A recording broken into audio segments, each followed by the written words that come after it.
everybody, and welcome to another edition of the Mr. Warren Hayes Show. I, of course, am Mr. Warren Hayes, and I hope you all had a lovely Christmas. I hope you are ready to kick back and listen to me talk about professional wrestling for a couple of hours here on youtube.com/Mr. Warren Hayes. We're on your favorite podcast application. And look, if you want to send a belated Christmas gift over to your boy Warren, well, you could leave a like on the video watching this on YouTube, or a 5-star review on Apple Podcast, or a 5-star rating on Spotify. Those things do help out and help grow the podcast, and et cetera, et cetera. I say the same thing every week, but that's because it's true, and the truth must be spread. That's just how it goes. Today, it's going to be a review show. We've got 2 reviews set up back to back for you. Of course, I am going to be reviewing AEW Worlds End 2025. So you're going to get my full thoughts on that, and also Stardom's?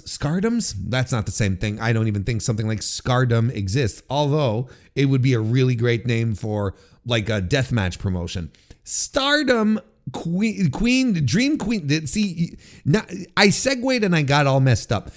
Stardom Dream Queendom 2025 was their last show of the year, and I reviewed that as well, with the big main event being Saya Kamatani defending her title, the Wonder of Stardom title, against Saori Ano. So we got all of that locked up for you. Reviews. We got them. You want them. Let's have at them. Thank you very much for being here. Let's get to it. Let's go right ahead and review AEW Worlds End 2025, the last AEW pay-per-view of the year. In fact, the last American wrestling pay-per-view of the year. Happened on December 27, 2025, over there in Hoffman Estates. Not quite Chicago, but also not what you think about when you think of Chicago. It's, not quite that. Anyway, now Arena, a well-known destination for All Elite Wrestling. This was a sold out show. WrestleTix is reporting 8,968 tickets distributed. Nothing was left. And it does seem like it was a legitimate sellout show. No room left at all. I've had people boots on the ground. I've had my own troop, my own crew out there reporting back to me. That's not quite how it works, but just allow me to live the fantasy for a second. Telling me, or at least in group chats, that you'd show up to the building and there were actually signs saying tickets sold out, show was sold out. So there was no walk-up business. If you were waiting for the same day, you got turned around. You were sent home. There were no more tickets at all. Tony Khan was referring to the show as being a clean sellout. I don't know exactly what a clean sellout means in Tony's vernacular. If I were to make an interpretation, if I were to try and guess, I think what he means is that this show wasn't papered, or if it was minimal. Just as simple as that. I think I think that's what it means. I think Tony was kind of celebrating this idea that his show ended up just like super performing, like it's a business success for AEW. So again, look, if you listen to my Dynamite reviews, which you should, are available on the Mr. Warren Hayes Show YouTube channel or podcast destination, you know that we've been talking recently about how we've been seeing signs that AEW business is improving, is that there are true signs that there are more people going to the shows. And I'm not suddenly saying like there's this 110% uptick. That's absolutely not what I'm saying. What I am saying is that it has been gently improving. It has been delicately, slowly, rising up from where it was, and where it was not great.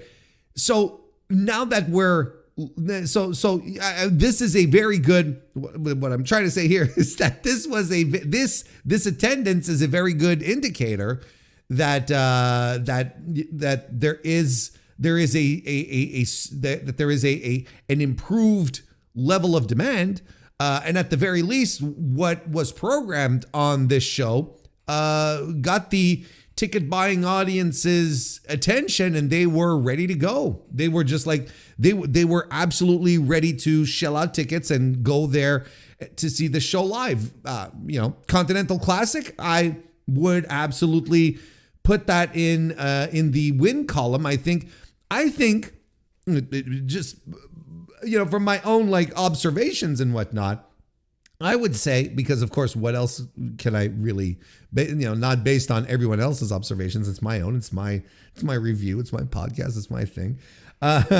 Based on my own observations, I don't see what else on this card that could have truly been the element that would have drawn people to the building, if not the finals of the semifinals and the finals of the Continental Classic. Right. I would even say specifically Kazuchika Okada versus Konosuke Takeshita, a match that this company has been dangling, teasing for months upon months. This was probably one of the most anticipated matches from AEW fans. I myself was excited about it. I posited on the podcast recently that on the Dynamite review a couple of days ago, I posited that they had decided to go with Okada and Takeshita in the semis so that they could announce the match, because I thought it was I thought the finals were going to be Kazuchika Okada versus Konosuke Takeshita. I felt like that was the bigger match that you could do. But so I found it weird, but I also, like I said, posited the question: are they putting Okada and Takeshita in the semifinals to sort of guarantee to the ticket buying and pay-per-view buying public that we will guarantee that this match is going to happen, right? And to me, that is unquestionably a factor that drove people to watch the show, to go buy tickets and go watch the show live. I do not think a four-way main event is any kind of draw in any type of situation ever. I don't think that's compelling. Could be just me. I think I'm right. I would like to see a history of pay-per-views main evented by multi-person matches that were unquestionable draws. There's probably a couple of exceptions out there, of course, but generally speaking, I would assume that it's not necessarily something that draws people to buildings. And I think that in this circumstance here, the Continental Classic did what it had to do. I think it's look, think about it. When Tony Khan started this 3 years ago, almost defiantly, right? Almost to shut people like me up. You remember the put your money where your mouth is line? You kind of felt like Tony was doing this in a very standoffish manner, where he was like, no, you know what? Fuck you. You keep complaining that I don't do sports-based wrestling. Well, here you go. And then, sort of gave that to us and double dared us to tune in. It's like, look, and people did. That's the thing, is that people did. Outside of, people like myself, the C2 was shown to be a ratings success. It was a business success. It was a business success last year. This year, whatever the ratings are now, because of how Nielsen is, I don't think anyone is drawing any comparisons. That'd be a little silly if anyone did do that. But you can't not say that it didn't have an impact on ticket sales for World's End. That would be also a bad faith argument. And I also think it'd be false. Again, like, what else on this card could have drawn people if not for the Continental Classic? This time of year for AEW is an unmitigated success, time and time again. And people are, and especially this year, where I thought that this was a particularly great version of the C2. I think it is the best version of the tournament that we've gotten so far.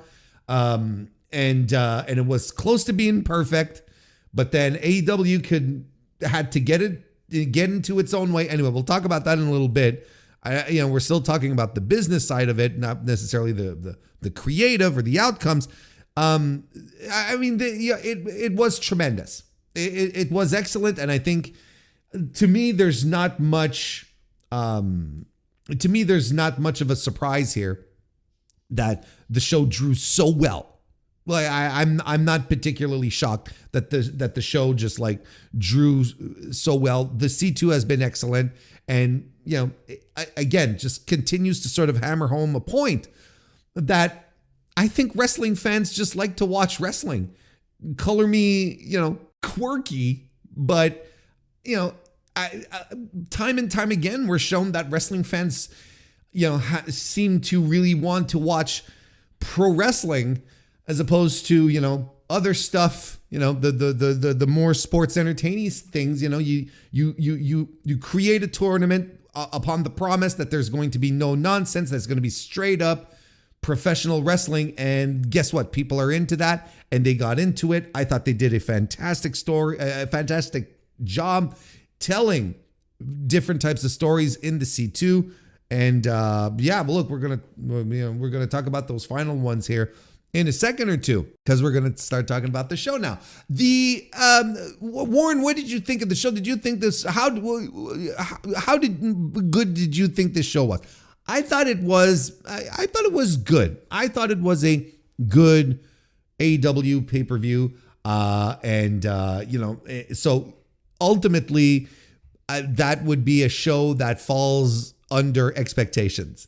And that's why, like that's just the thing where AEW is a victim of its own success, because typically you expect excellence out of AEW pay-per-views, and I think that's fine to have that expectation. So when it underdelivers on that spot, and it's not that the show was bad, I think most of what happened here on the show was good. That was the floor. I don't think there's anything that was outrageously bad on this pay-per-view. Not even close, in fact. But it lacked that that level of quality and high level action that we're used to see out of AEW pay-per-views. So that's why I feel like I think this one kind of underdelivered. I think it's sort of kind of didn't live up to the working standard, let's put it that way. But nonetheless, a good show. That's all. Like, if I were to grade this, I'd give it a B. I think a B would be fair. I think this is a B level show that we got, which is fine. And there was one absolutely excellent, mind-blowingly great match. And outside from that, like, everything just like happened, and there were good matches, and that's like, those are my overall umbrella notes. Those are the high level cliff notes, and we're going to get into the details now. And I think what we'll do, sports fans, if you don't mind, I think the order of how we're going to cover this, we're going to start with the AEW Men's World Championship. Then we're going to talk about the Continental Classic. And then we'll do reverse order. We'll scroll. We'll scroll from then the top all the way down, if you're okay with that. And even if you're not, that's what we're doing. So there's no way to stop me right now. It's recorded. So what are you going to do? So let's get to it, because this was a very eventful, newsworthy show. There's a lot of things to break down, especially when it comes to the main event, where MJF defeated Hangman Adam Page, Swerve Strickland, and Samoa Joe to become the new AEW Men's World Championship. And boy, oh boy, it's a minefield out there. Did I say minefield? No, I said minefield. But it's also a minefield. I don't know, like if you want your brain to explode. It's not pretty out there. It's not great. And look, continuing to establish the fact that MJF is a divisive guy, and I think that's a testament to what he's supposed to do, what his role is, what he wants to accomplish in pro wrestling. I think he's I think there's no one better to do what he does as a heel. I don't think anyone can really touch him. There's no one who creates that level of divisiveness in pro wrestling today. I'm hard pressed to think of someone even remotely comparable on that level. Is very important too, right? Because if you want to start talking about Logan Paul, well, Logan Paul is not, he's a nice, tidy little mid-carder there in the old WWE, right? So if you want to talk about Logan Paul, that's, sure, but also no, we're not talking about the same level of wrestling star. Look, I told you all on the Dynamite review, if you listen to it, and if you didn't, here's the thing. I told you, I said it, I saw it, I smelt it. Didn't taste it, but the baby faces were standing tall at the end of the MJF segment. You had Hangman and Swerve, who had choked Max out in this go home segment, right? And I told you all, this is probably a sign that MJF is going to win. And like clockwork, I had people tell me that's a WWE thing. That doesn't necessarily happen in AEW, but that's a WWE trope, right? And I agreed. But I also, in that same review, I also said, I said the last time the baby, like when Hangman Adam Page was champion on the go home show to Full Gear, he was standing tall in the middle of the ring, and what happened? Samoa Joe took the title away from him at the pay-per-view. And the exact same fucking thing happened. So now we're going to have to start paying more attention to this, because I agree for a while. AEW, the standing tall gimmick, where it's like most of the time in WWE, if the champion is left laying in the ring on the go home show, that means he's winning at the pay-per-view. That was typically the tell. AEW sort of didn't necessarily stick to that. Now they seem to be sticking to that. And I told you all. And again, people don't listen to Warren. They should listen to me more.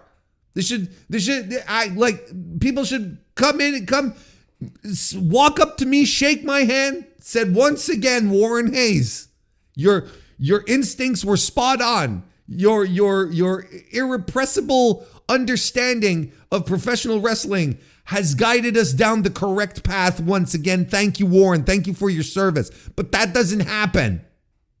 Because people prefer to just, oh no, Warren, it's not that. Ha! Ha!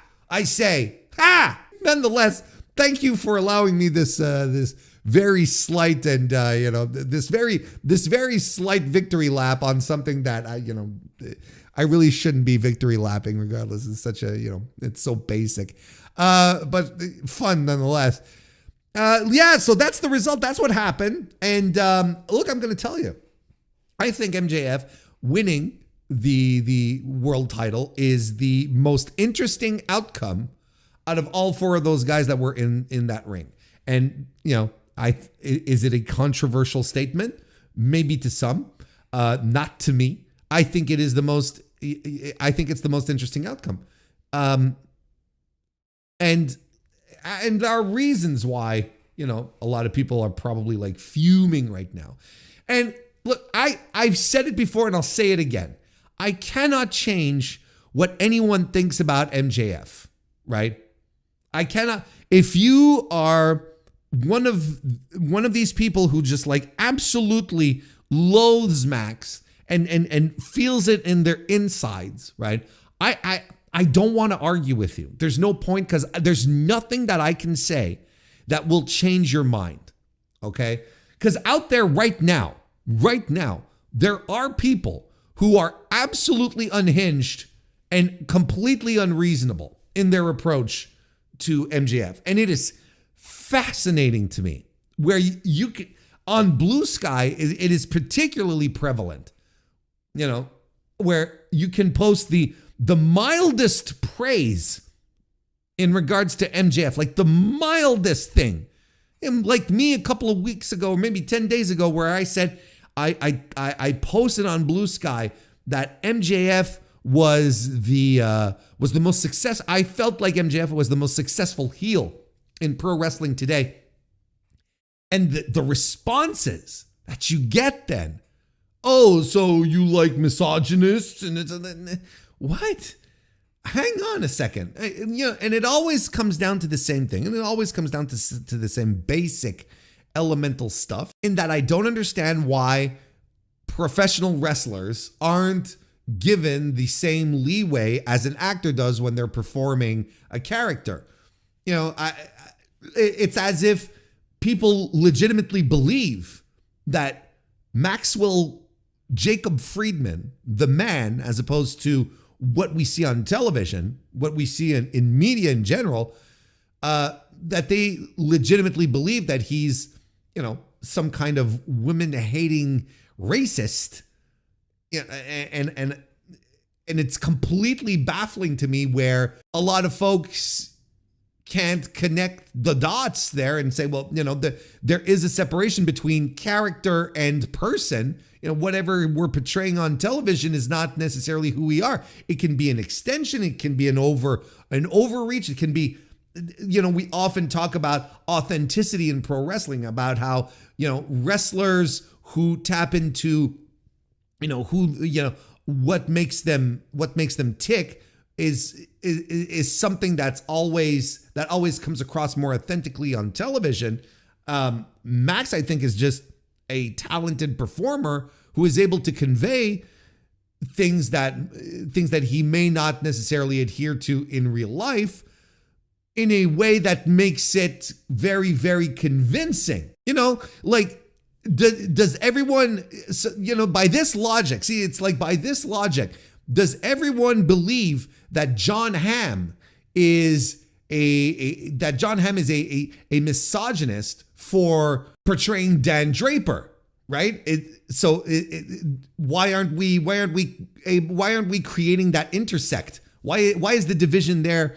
Why is the division there? Why does that exist? And it's crazy that we're still like unable to say to separate the two and to create this layer while watching it. It's like, oh, this is so over the top, right? This is just like, this is pro wrestling, and pro wrestling, as you know, is completely fixed from top to bottom. Nothing appears on television that hasn't been, you know, woven into a story. None of it is real. And yet there are people who are instantly fixated on the fact that, you know, MJF is fucking Andrew Tate, you know, and there's a guy who is not putting it on, who believes what he says, who is actually a bad person, and somehow, like, we're able to make that distinction, but we're not able to afford a performer who is performing a character on television on a pro wrestling show specifically. We're not able to allow him that kind of sympathy. But look, like, the unhinged and unreasonable people are out there, and I want to separate those folks from other people who do have reasonable takes, with people who are able to articulate reasons as to why they're fed up with MJF. And that I can understand. And typically, you know, you can have discussions with that, but I can understand where there are some people who have these thoughts about MJF, right? Who may not like him for very, very arguable and oftentimes legitimate reasons, right? Where they go, well, and they're fed up, I should say. They're fed up of people saying, well, MJF actually works because of this, and that. You just don't get it, right? And I've decided that moving forward, when it comes to my analysis of MJF, I don't want to contribute to that level of discussion. My approach regarding MJF moving forward, and I'm going to do my best to stick to it, okay? My approach moving forward in regards to MJF is going to be something along these lines, okay? I am not going to focus on the discourse because there's no point to it. Because the discourse, I think, is unhinged. And I think that people legitimately lose their fucking minds. There are too many people, there are too many unreasonable people for anyone to like straight focus on the discourse. So I will not focus on that. I will nonetheless continue to point out what is strong in MJF's case and what isn't. And I've done that in the past. I've done this multiple times. Yeah, MJF popped into my stream 2 years ago in the midst of the Brochacho stuff because I kept shitting on it. Because I kept saying, he challenged me to get a funny bone. Me, a guy who is intrinsically funny, right? Right? I'm funny, right? I am and will be critical of MJF when the situation calls for it. And look, my track record is there. So you can, I've got nothing else to say. You can go check out for yourself how I have treated Max in the past. If you as a viewer, as someone that I cross paths on social media or whatnot, if you want to have truly critical discussions about it, right? Like true criticism, I'm more than open, right? I'm more than open to chat with you about it. But if your argument is he's an incel, women-hating bigot, then no, I'm not interested in having a conversation with you. There's nothing to glean out of that because I will fundamentally believe that you are absolutely wrong, that you're stringing together words that sound bad to make them look bad, and there's no basis in what you're saying. People have those types of visceral, people have these types of visceral reactions when it comes to Max because they can't playfully sneer at him because they think he's legitimately awful, right? Because they think he's a terrible person and that attacks them at their core. And again, like that's something I've been saying, that's something I cannot change and I don't want to change. Shouldn't be the impetus of change, and that can only come from the person. And if their values are struck, well, what else can I say here? And there are some people who go about it very reasonably. Some people that I truly like online that we align with many things. In general, we diverge when it comes to Max. And I'm like, I'm not going to terminate whatever good relations I have with them just over one thing, something as frivolous as professional wrestling on top of that. It's fine,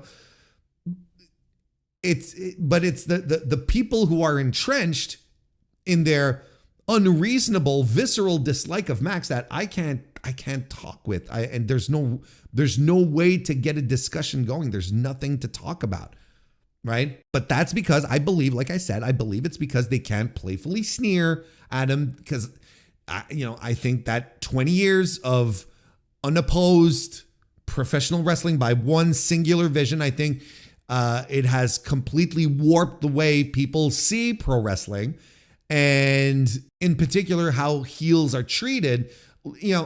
Since everyone is a smart fan now and no one wants to be worked because somehow that makes you come across as weak and dumb, now you don't want to get mad at the heels. You want to be able to playfully shake your fist at them. And everyone wants Dominic Mysterios. Now, they want Dominic Mysterios. They don't want MJFs.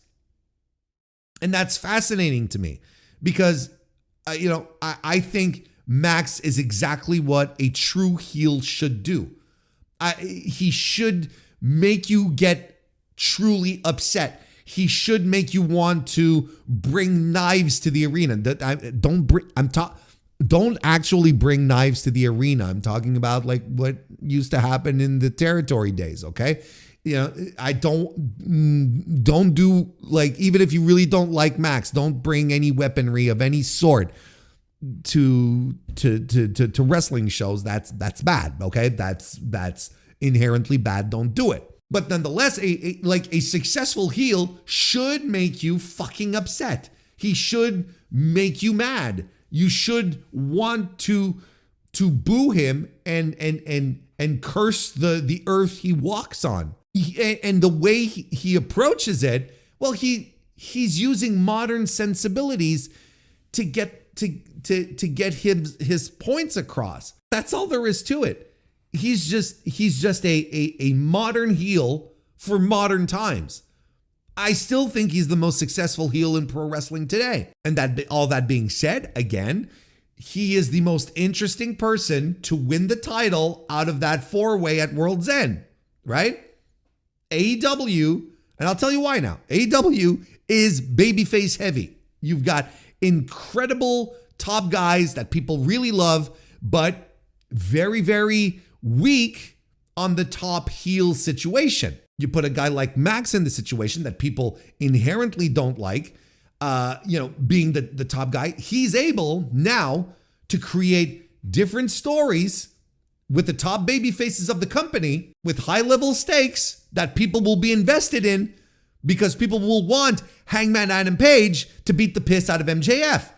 People will want Swerve Strickland to take the title off of MJF. Might even get a surprise babyface challenger or two in the meantime. Why not a newly turned Jon Moxley? Look, we're doing some fantasy booking right now, and that's not my thing. I'm not into it. I don't want to do that specifically, but the point still stands. MJF as the top guy holding the top title, being a heel in AEW in 2025/2026 is much more interesting an outcome than Hangman, than Swerve, or even keeping it on Joe, who I thought was fine. I enjoy Samoa Joe as much as the other person, but is he really like your top guy? Is he really? No, he's not. And no disrespect to the great legacy of Samoa Joe, but clearly like this was not the path, right? And he's a good worker on top. A good worker? What? Excuse me. A great worker on top of that. MJF is, right? I'm jumping back and forth here. He's a great worker on top of that. Because despite the fact that people focus on every single word he says in his promos and try to dissect it and pull it apart, with him dropping the P. Diddy line, and people were talking about that for 2 weeks, whereas the late night talk show hosts were doing P. Diddy jokes, for weeks upon weeks upon weeks. Like, I don't understand why. No, I do understand, but people get so laser focused on all the little things that irk them. I feel like we lose the spectrum of how great Max is. He is a tremendous professional wrestler who has all the gifts, who has all the talents to truly be a top guy. No one even questions him being a top guy. It's more like, it's never a question of should MJF be a top guy or not. It's whether people want him to be in the top mix or not, because they don't like him. But it's hard. It's difficult to argue that he doesn't belong up there. And look, I've said it. This is another thing I've said before. I think the amount of hate MJF gets online is via a very vocal but small and angry group of AEW hardcores who just do not like him, that they have their favorites. Okay, I'll let you figure out what their favorites are, who have their favorites and who would, die on the cross for their favorites to get everything, all the top accolades in the company, and dislike anyone who comes to disrupt what their favorites are trying to accomplish. And it's a small group. And do you know why I think this is a small group? In fact, not only do you know how I know it's a small group? Because when Max comes into the buildings, when he comes out, he gets good reactions. He has great reactions, in fact, from the live crowds when he comes out. Again, I had people that I know who were at the show at World's End who straight up told us in our group chats, MJF, when he came out, biggest pop of the night, and got a huge reaction when he won. And you saw it on TV. People popped. People jumped out of their seats when Max won the title. It wasn't a situation where people were leaving the building. You didn't have a bunch of people chanting, it's like, cancel HBO Max. That's a terrible chant. Just cancel Max. But then you say cancel Max, and then they might be thinking that we're trying to cancel MJF. What would be a good, think about that, everyone. I was going to say chat, but I'm not live right now. But think about that, those of you listening right now. What's a good chant if you want, the audience to cancel their HBO Max subscription in protest of what happened, right? It's like, I don't know. Look, I have seen people who said, I'm going to stop watching AEW, right? And again, whatever floats your boat. I mean, I'm not going to stop that, and I'm not even going to say it's silly or stupid. It's fine. It's up to you. That's your thing, But what I'm saying is that I'm not seeing this tidal wave of go away heat, for lack of a better way to put it, when MJF shows up, when he does his thing, and when he wins, when he leaves. And that's because people like to cheer for him. They like to cheer for stars, right? And look, again, I know I just said that I wouldn't be addressing the discourse anymore, okay? But bear with me. Like, consider what I set up to be like the New Year's resolution, okay? We're starting this on January 1st, okay? Just give me some leeway here for right now. I've had people tell me straight up, right? Oh, well, if he's getting cheered in the buildings, then he mustn't be a good heel then, right? Right? And that's a disingenuous argument. People will pop for stars in the company. They will pop for stars. And listen, heels being cheered has been going on for decades. This is nothing new.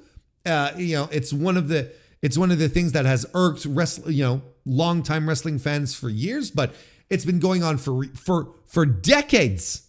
Okay, the Outsiders, Edge, Roman Reigns, if you want a recent example, like the culmination of decades of the cool heel stuff is here, and this is where it has led us to, right? Where even a guy that you absolutely should be hating still gets cheered because he's a star, because obviously the fans like what he's doing, because people are behind it, because they enjoy his work.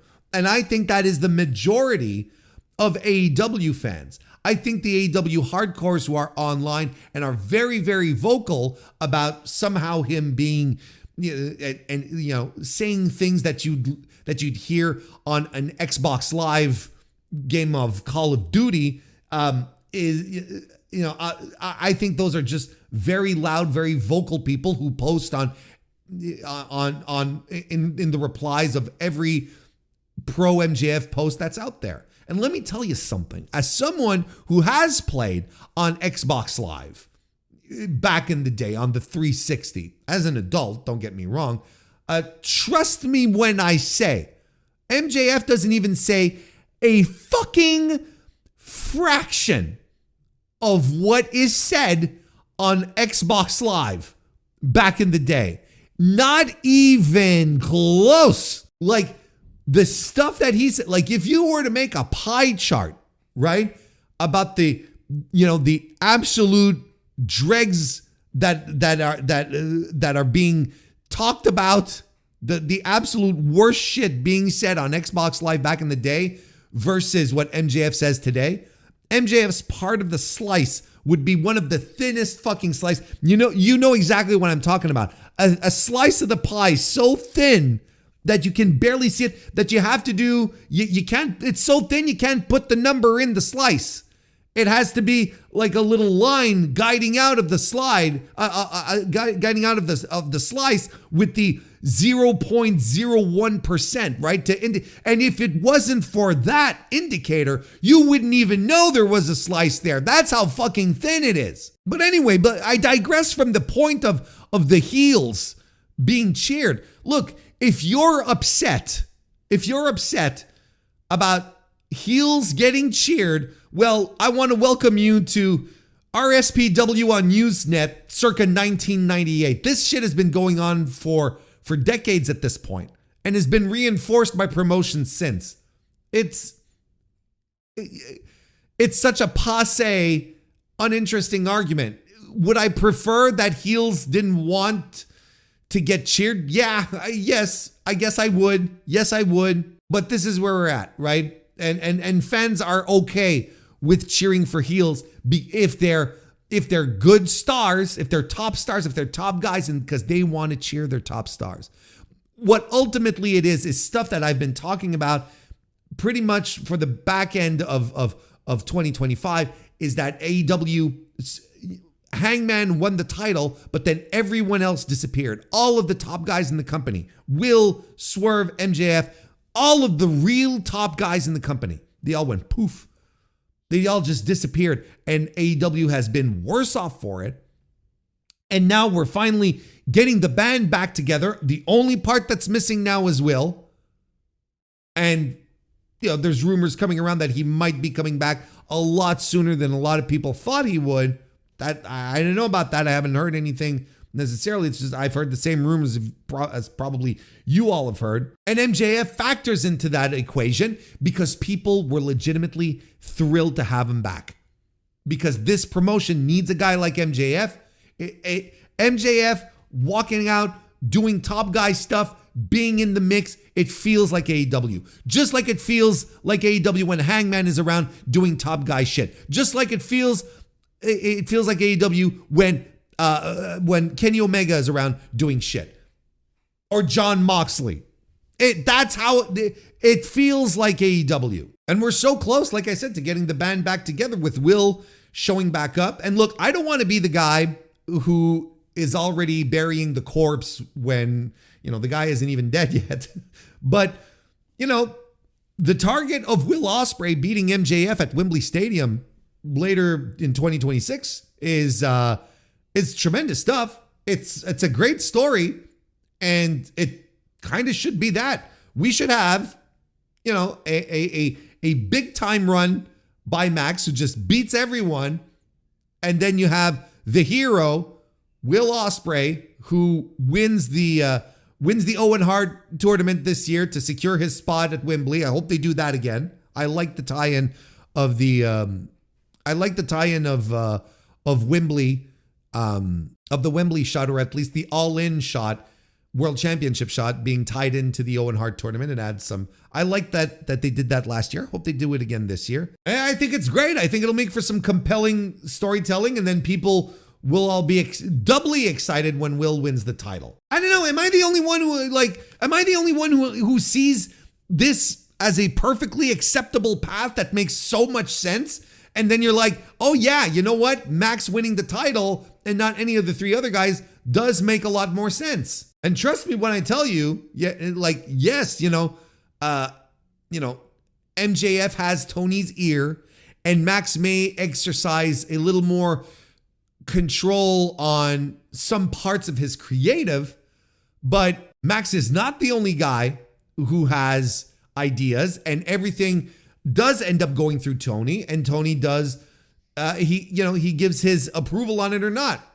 So if you're upset at Hangman not winning the title or Hangman getting a short reign or whatever, there's only one guy to blame, really. And I'm sorry to say that it's not Max. It's not MJF.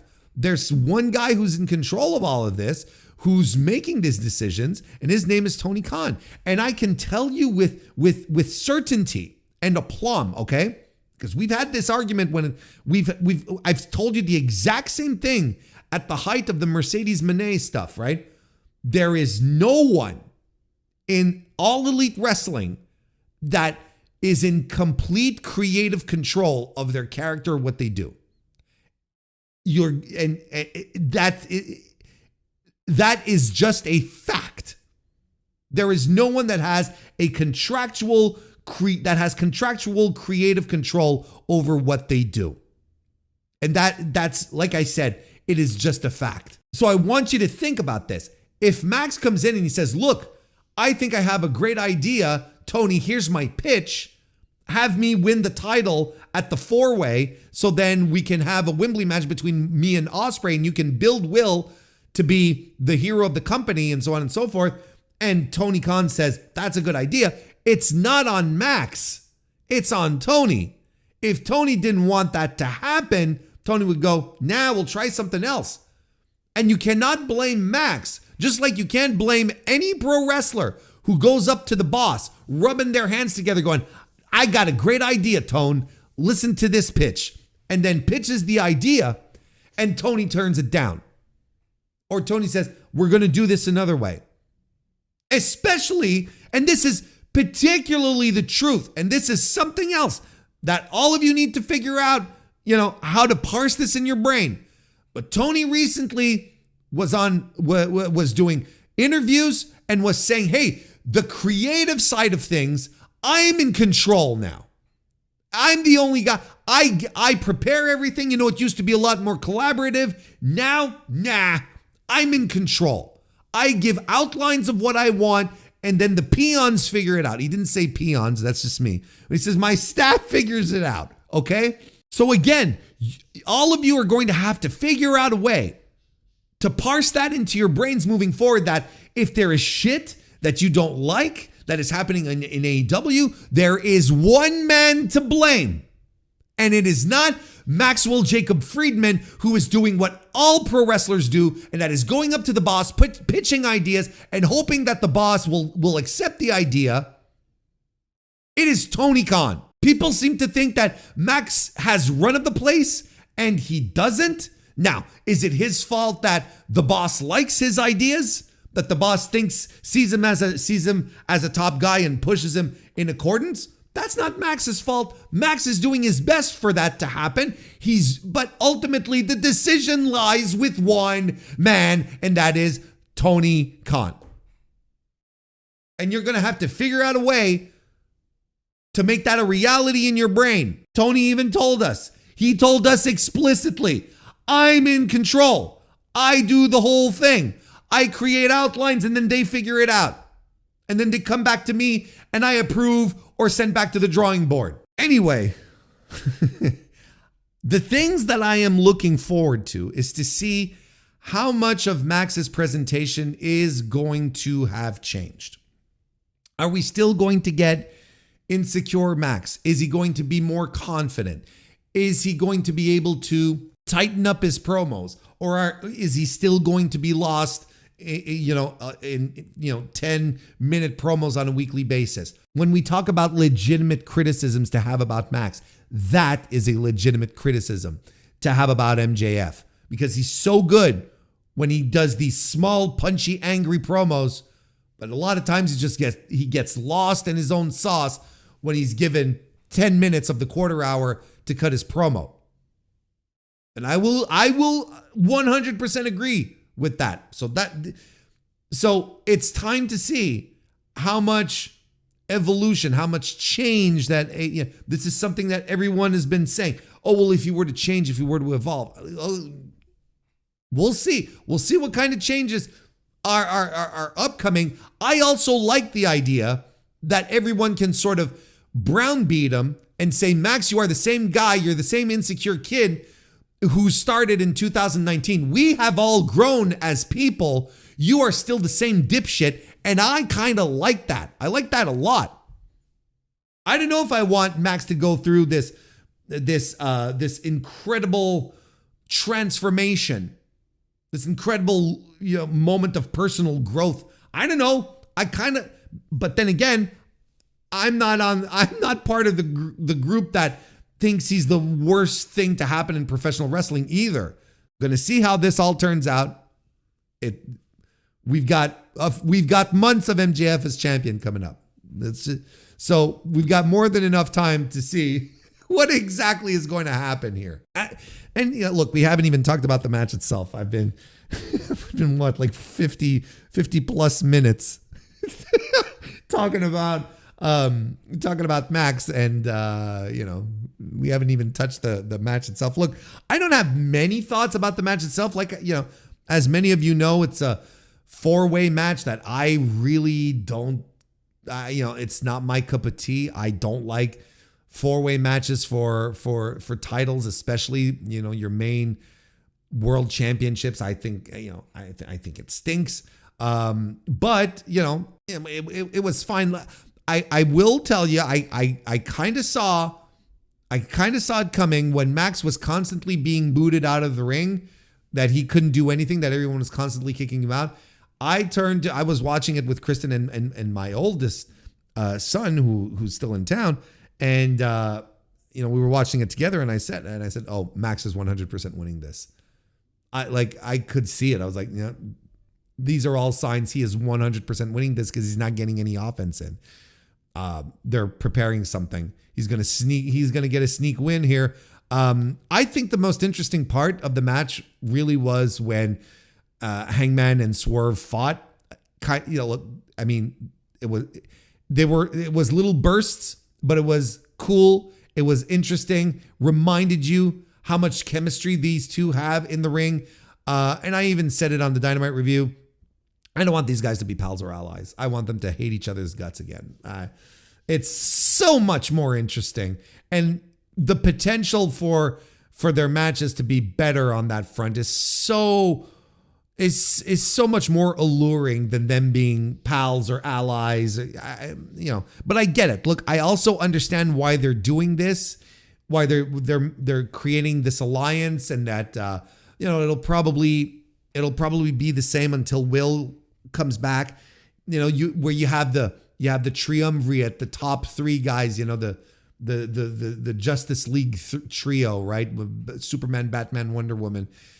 It's the same thing here, Hangman, Swerve, Osprey, all three of them together. Like that's something where it's supposed to give you chills. You're supposed to go like, yeah, these are the heroes. These are the top guys. And I get it because it's good moments. It's the fans like it. I like it too. Don't get me wrong. Like, I think everyone kind of gets behind it, but yeah, if you were to ask me what my preference was, where my preference lays in Hangman and Swerve, drinking each other's blood. That's where my preference lays. And Joe was okay, and the ops interfere, and then they get thrown back. And I hope everyone is. Look, you want to talk about weird booking, and again, this is something that you can't put on Max. It would appear that Hangman Adam Page is going to be tasked to make something out of Hook. Looks like Hangman is going to be put in a spot here where it's going to be like, yeah, Hangman, you got to get Hook over now. This is going to be your job. Going to make Hook happen. Did you notice when Hangman and Hook exchanged glances? When they stared at each other from across the ring, despite the fact that it's been hammered week upon week that Hook is the reason Hangman lost the title, there was no reaction from the crowd, and that's because no one cares about Hook. And this is what Hangman's going to do. Whose fault is it going to be now? Is it going to be Max's? Anyway, I saw people wonders like, well, why put the title on Joe if only to have it won by MJF, from one heel champion to another heel champion? Well, duh. Obviously, it's to not burn the MJF Hangman match, which is something that people will want to see again. And you probably want to put that on a bigger pay-per-view than World's End or whatever. You're probably going to want to put this on the Revolution card, for instance. And here's the big spoiler. The match is going to fucking kick ass. It's going to rule. Because the Hangman can't have bad matches. And MJF is a great worker. Well, they're both great workers. It's just my line when it comes to the Hangman is the Hangman can't have bad matches. That's why they went from Joe to MJF, because they want to keep the babyface matches fresh for this heel who will be going through all the top babyfaces until he hits a wall with the aerial assassin Will Ospreay. But yeah, look, this was fine. I'm going to wrap this up on this point because we still got a lot of stuff to talk about. But this was fine. This was fine. And, I don't like these multi-man matches for titles. I said it would set up stories, and it did. And Wednesday is going to be the kickoff point for the new year, for this new era that has MJF at the top of the company. Let's talk about the Continental Classic now. Jon Moxley has won the C2. He now has the Continental Classic Championship, or the Continental Crown. Did they still call it the Continental Crown? I liked when they called it the Continental Crown. Listen, this look, I'm just gonna get this out of the way straight off the bat because I'm ready to shower praise here. The whole unified championship shit is just absolute, complete and utter trash. And why did we care? Why was this a thing? Why did we create a unified title off of, the Okada Omega match? Like, there's just so many whys, and it all just fell apart, and it's so dumb. And now there's too many titles in AEW again, and it's dumb and it's stupid. And I wish it never happened. I don't know why they didn't stay unified. The title, it's in the name of the title. Unified. We are unifying two titles together. But then we split them apart again, right? And we should have seen this coming when Don Callis was still walking around with both the Continental Championship and the international title, while Okada wore the unified championship. We should have understood that, oh, wait a second, they're going to split these belts up again. It's all so dumb. It's all dumb and it's stupid. And I don't know. I can't hear arguments defending this. I think it's indefensible. I think it was a waste of time. It was a complete and utter waste of time to create this title, then to disband it. What is it for? Like, what, the lineages are split again. We're back down two lanes now. It's also stupid. It's dumb. Like, I don't know. I don't know why Tony Khan felt compelled to do this. And now in the meantime, we've added another title, which we thought was going to take the place of the international title. But now we actually have an international title and a national title. And the national title was explained to us to be a thing that would be defended in promotions all over the world, so on and so forth, just like the international title. So it's like, I don't even know what the difference is. Who cares? Now there's a title too many. Now there's a title too many in AEW, and it irks me. It annoys me. Bad move. But I got that out of the way. Let's get into the Continental Classic itself and the finals and semifinals. Let me tell you, this is such a far cry to what I had predicted was going to happen in the finals. I was certain that they were going to do Takeshita and Okada, in the finals. I was so sure that they were going to do that. And when it ended up that they were going to meet in the semis, I was like, oh, okay, then probably Kyle Fletcher and Takeshita then, right? And that didn't happen either. So it's like, holy smokes, okay. Like, I was just completely out to lunch on this one. And look, I mean, Mox, I understand the results, and we'll walk through some, how I see it, I perceive it, and I believe. I believe I have the right take here because I understand the results. I think the results ultimately, Jon Moxley winning the tournament, I think it's good. And I think Mox is an excellent choice because of how much of a workhorse he is throughout this entire fucking year. And I've been seeing some comments, people saying, that essentially people say that this was an undeserved babyface turn, that there was no indication that, that just spontaneously out of nowhere, he's a babyface. He's cutting babyface promos at the end of the show. But I think I think that this is a situation where you look back and you look at the breadcrumbs that were right there all along. And then it sort of dawns on you and you're like, this has been a perfect year of storytelling. And it only becomes apparent with the end result. Then it becomes a hindsight is 2020 type of situation, right? It started, all of the Jon Moxley stuff started with him wanting to tear down, to rebuild AEW into what it was meant to be, right?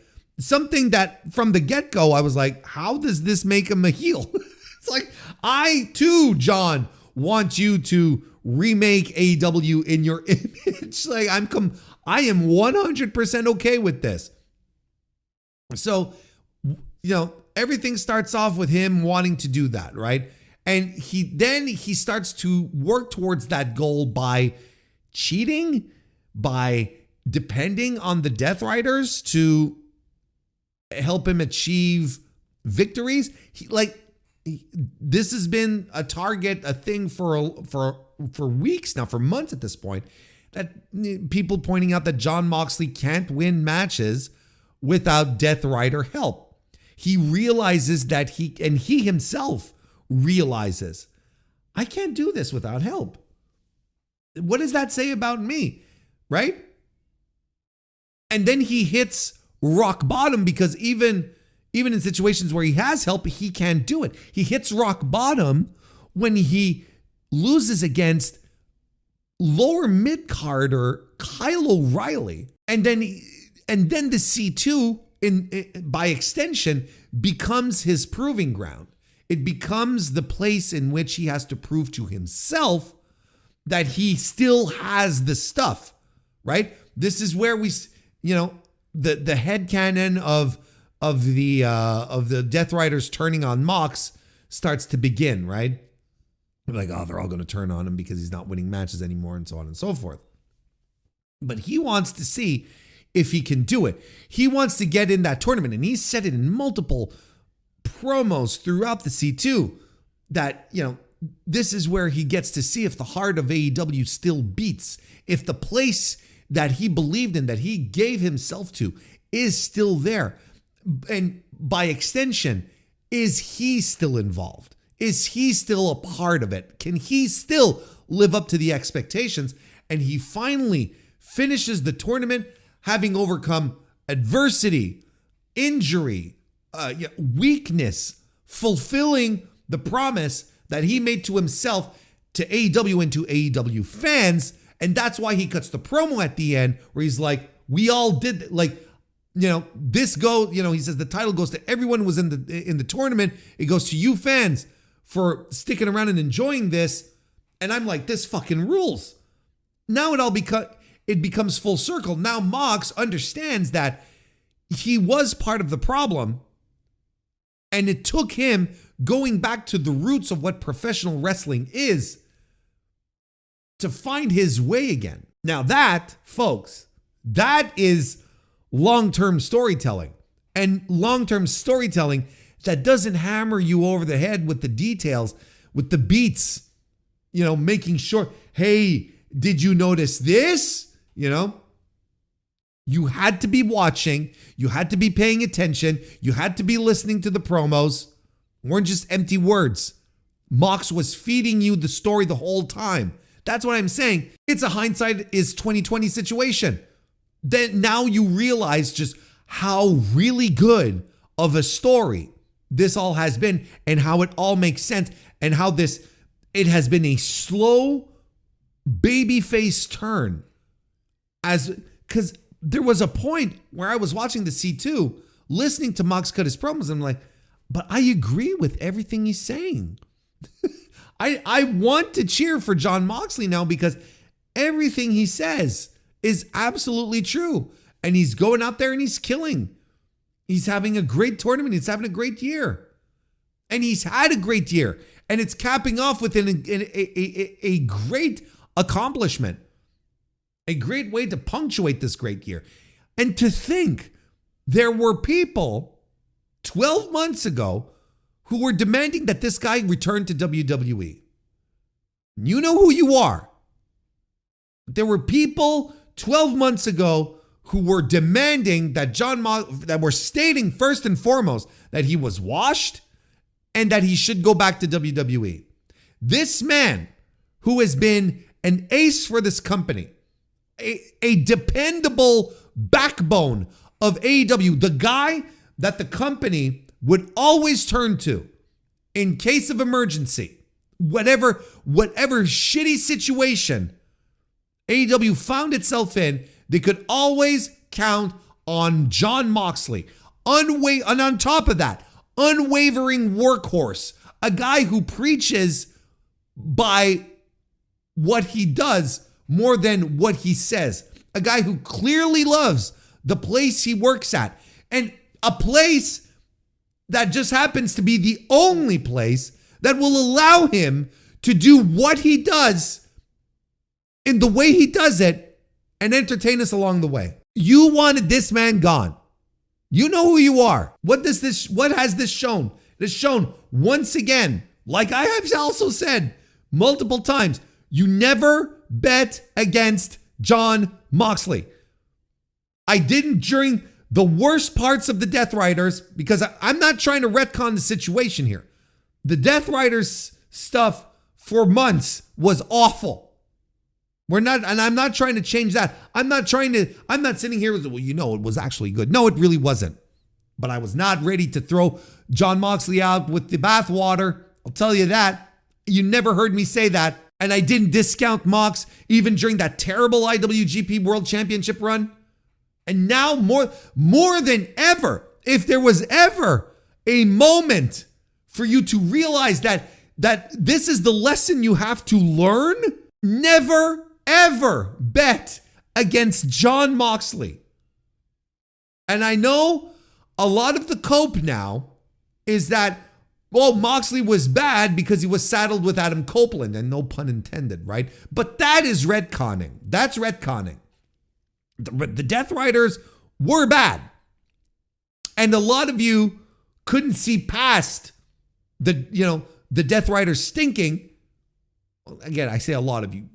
Those of you who called for his demise, his departure. That's retconning the situation because it was bad, but you couldn't see past it. You couldn't just see that Mox was being entangled in some terrible booking. And yes, the Cope stuff also stunk. But it was just one thing amongst other things. Now we're just shifting it's Cope's fault. No. It was a more systemic. There were more systemic reasons for the whole Death Rider stuff to not work. But I never thought Jon Moxley was a guy that you had to jettison out of your company because he had no more value. And if you are listening, if you right now are listening to this and you are one of those who wanted Jon Moxley out of the company, shame on you. Shame on you. Jon Moxley has a legitimate argument to be Wrestler of the Year. I don't think he will. I think I think there's a certain masked guy working, an arena in Mexico who will probably clinch that this year, who has a very, very, an extremely strong argument, but I will listen to anyone. Make a proper argument for Mox. I could probably make a proper argument for Mox. The only thing that I think hurts Mox is the weak start of the year and the business side of things. I think those are just like the two elements that kind of work against him, because otherwise, after the match where he took the spiked baseball bat to well, the spiked bat, it's not a baseball bat. Hey, why am I doing this to myself? The match where he fell on the spiked bat was the moment where everything started pointing upwards again. And he started reverting to the Jon Moxley of old, started getting back into the ring every week, started working his ass off, showing everyone, leading by example, main eventing AEW's biggest show of the year, having a compelling summer and post All In as well, having an exceptional C2, winning the whole thing. And being a consistent anchor in AEW, something that is a consistent badge of quality in this company. You could never go wrong with Jon Moxley doing what he does best, being confident, being happy, feeling it. That's when Jon Moxley's at his best. He turned a bad run around and ended up having an objectively excellent year. Sports Illustrated may have given, all of their awards and all that stuff, and, Will Ospreay, who hasn't wrestled for most of the year and whatnot. But Jon Moxley, I think, has been if not one of the top MVPs of the company in 2025. I sincerely believe that. And it's funny how his vision, his Death Rider vision of AEW came into fruition, came to light when in the C2, where he was like, well, I'm finding it he'd often say the C2 is pure. He'd say that a few times in his promos about the purity of the C2. And that sort of brought him to the finish line. That's why having him win the C2 made so much sense. He was a guy who wanted to make wrestling pure. That was the first, thing, right? That was the original aspect of it. And he ended up accomplishing that, winning AEW's purest expression of pro wrestling, which is the Continental Classic. It's a tremendous pick. I don't have any real issues about it. Counterpoint. I have issues about it. When are we going to push the new guys? I want to say the young guys, but there's one of the guys I have in mind. He's over 30, but when are we going to legitimately pull the trigger on a Kyle Fletcher, on a Konosuke Takeshita? When are we going to truly invest into these guys? Look, I'm a huge Okada fan, big Moxley fan. I'm not disappointed, right? It's not a question where I'm like, what the fuck is going on? And I think both these guys can go. I think they're both still extremely good at what they do. It's more a question of it, but it's more like, oh, it's these guys again. And you can have that argument. I'm sitting here saying, stalwart guy that you can always count on, Jon Moxley. And I don't have a problem with it, but I can understand someone who does. Someone who can go, oh, Jon Moxley again? This is the guy we turn to again. We've been doing this for years now. Okada in the finals. And I understand all of that. I understand. And I cannot but think of the young guys and how maybe it's a little disheartening for them at some point, where it's like, well, when do we get more than our foot in the door? Because you can argue that Takeshita has his foot in the door. He's had his foot in the door for a while. You can argue that Kyle Fletcher absolutely has his foot in the door.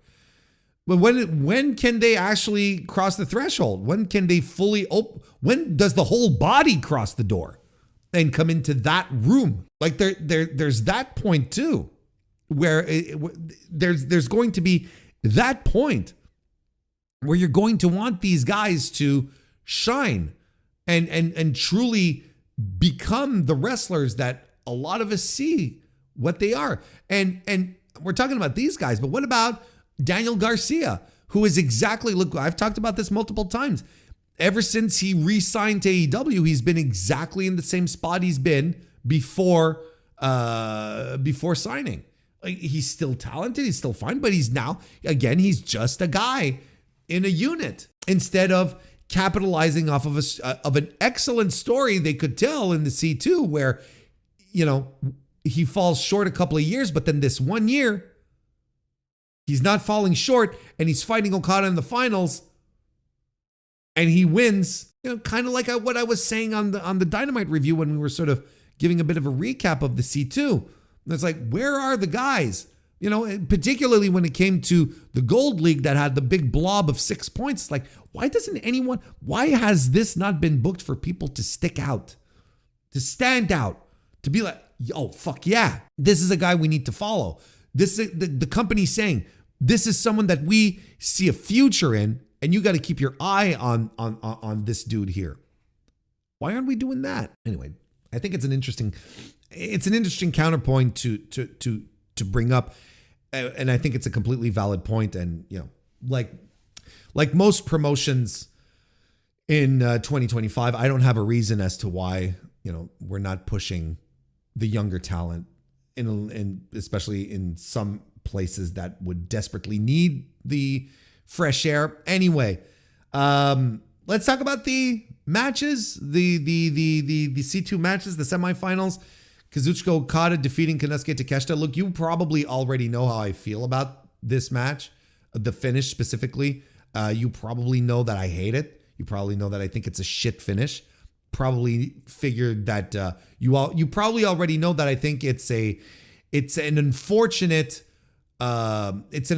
reality of watching American pro wrestling in 2025, where even in an environment where things are supposed to be controlled, like no interference and, you know, pure pro wrestling, pure sports-based presentation, like Tony had promised when he had started it up, we cannot but help trying to sports entertainment up the thing and throw in the goofy screwdriver stuff where you're like, this is unnecessary and dumb.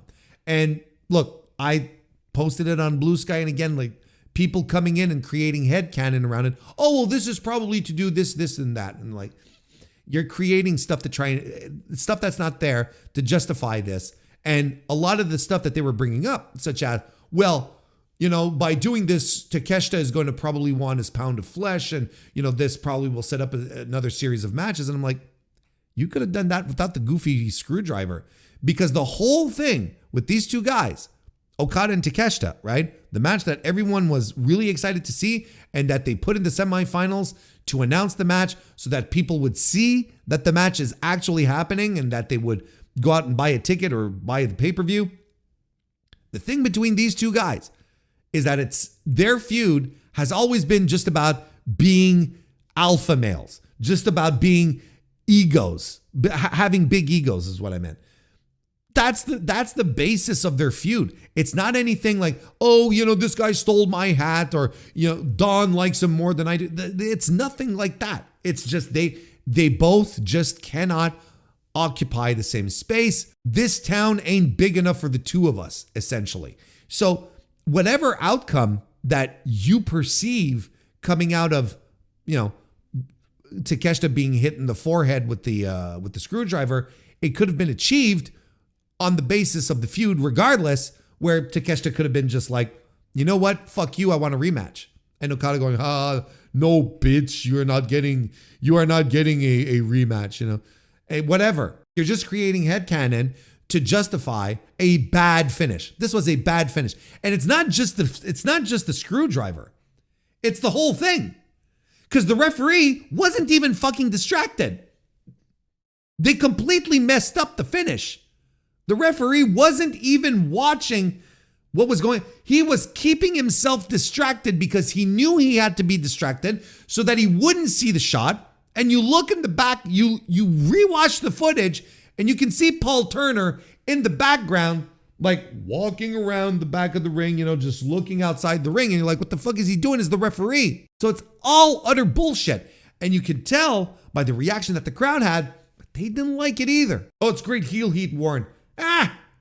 Okay, but I would argue that you could still get really good heel heat regardless. Oh, what, Warren, they had to protect Takeshita because he's the IWGP World Heavyweight Champion, and they didn't want Okada to win clean. They didn't want Takeshita to lose clean. Like, sure, there's probably politics involved. 100%. I buy, that is the theory that I buy into the most. But then you could have had Takeshita win. you maybe, bold idea, I know.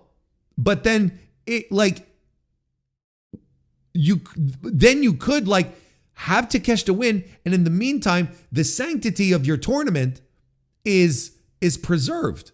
And I know, look, if you're already in the comments saying, "Oh, but Warren, Tony Khan has only ever promised that there was no interference, never said anything about cheating," like you're some, putting up the fine print of a fucking contract. Listen, he may not have said specifically, he may never mention no cheating is allowed, but when he talks about it, from the get-go, the way it's promoted by commentary, that this is no frills, no bullshit, no interference, just straight up pro wrestling, right? That's what I expect. No shenanigans then. Then I expect no chairs or fucking hidden fucking screwdrivers. I'm like, oh my God. Hidden screwdrivers. It made me so upset. And it is a shit finish. The finish was awful. It was awful. And in the context of the C2, it's worse. And you can try to counter argument that, but good luck. That was a real disappointment because I thought they were having an excellent match. They truly were having an excellent match. And I don't know why. I don't know why. Look, I don't know why they decided to. I don't know why we had to go that route. I just don't get it. And you see, this is why I keep every year with the C2, I keep AEW at arm's length because they just get into their own way. The first year, don't forget, the first year they had the semifinals being a 3-way on the first fucking year of the tournament. I'm like, this sucks. And now this year, it's like they're doing this. I'm like, okay, well, this sucks. This sucks too. Like, where do we turn to just get like straight up pro wrestling? Why do we always have to have nonsense? Anyway, that's more of a rhetorical question. But then, things were kind of swept away when Jon Moxley defeated Kyle Fletcher. This fucking ruled. What a great match. Excellent match. That got me cheering, fist pumping in my living room. When Mox is kicking out of is kicking out of Brain Busters, and we do the Liger Bomb towards the end, and then Fletcher goes for the half crab, the single leg crab, and he goes in deep, and then Mox reverses into the bulldog choke, and I'm sitting there and I'm pumping my fist and I'm going, yeah! I'm so into it. Like, this was an exercise in excellent in-ring storytelling because the babyface turn was not clear to anyone at this point, but Mox and Fletcher worked this perfectly. With such perfection, and just continued to build, and the moves got bigger and sicker. Man, that sleeper suplex where fucking Kyle Fletcher landed on top of his dome was the scariest shit of the night. And then Fletcher somehow gets back up and he hits a half and half suplex and knee strike covers. Mox kicks out at one. I'm standing and pacing. I am so into it. The only stain was the nonsense with the screwdriver, with Kyle looking for the screwdriver, and again, like, oh, but that's the story they were telling. I was much more compelled with the story that they were telling in this match, more than any meta fucking story that they were telling about Kazuchika Okada and Don Callis. And who gives a fuck? Who gives a fuck when the match that you're watching is completely immersing yourself? Is completely immersing you, right? 100%. This was the best match of the tournament, and it was absolutely excellent. For me, like, it's a 4 3/4 star match. It again shows that Kyle Fletcher is ready for the spot. Mox is excellent, and And the story they told here with the ankle and whatnot, which has been the prevalent story of Mox's last, 5 to 6 months, just continued and played a part in the main event. This match was absolutely phenomenal. Just go out, this is a high level recommendation. Go watch this and enjoy it. This was tremendous. The audience was into it. That's what this C2, this is what this Continental Classic should be delivering. It's absolutely phenomenal stuff. And Kyle just dies. He gets put to sleep. And he's trying to keep his arms up, and he's holding the referee's hands like, no, don't do this shit. But he can't get up. He can't do it. He's turning purple. It's fantastic. And then after the match, of course, he chop blocks Mox to make him, to soften him up some more, just out of spite.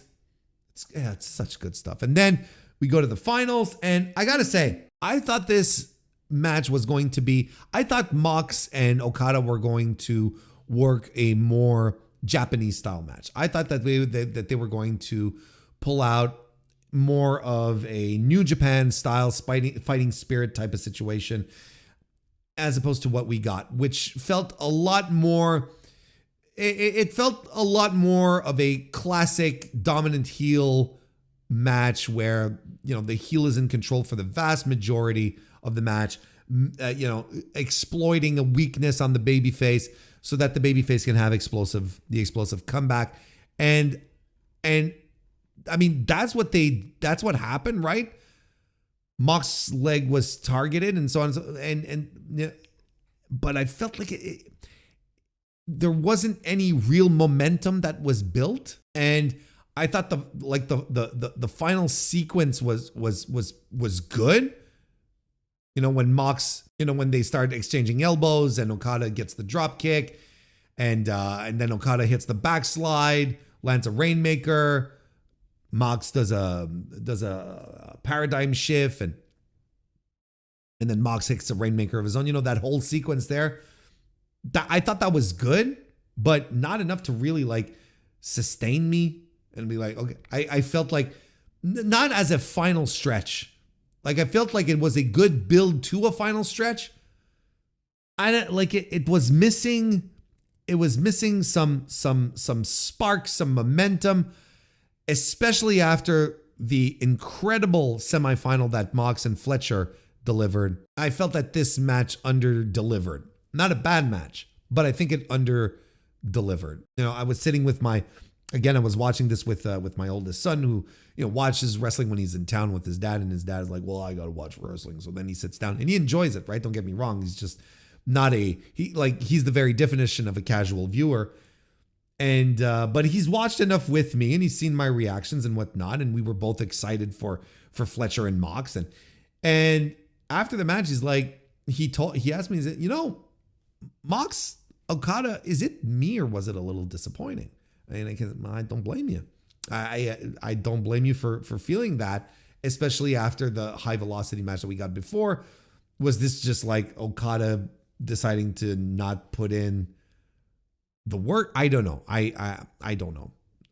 But it wasn't like the match told a story, but wasn't a high level C2 match. We had much better matches than this all throughout the league stage of the C2. So I give it 3.5 stars, 3 3/4 maybe, but it doesn't break 4.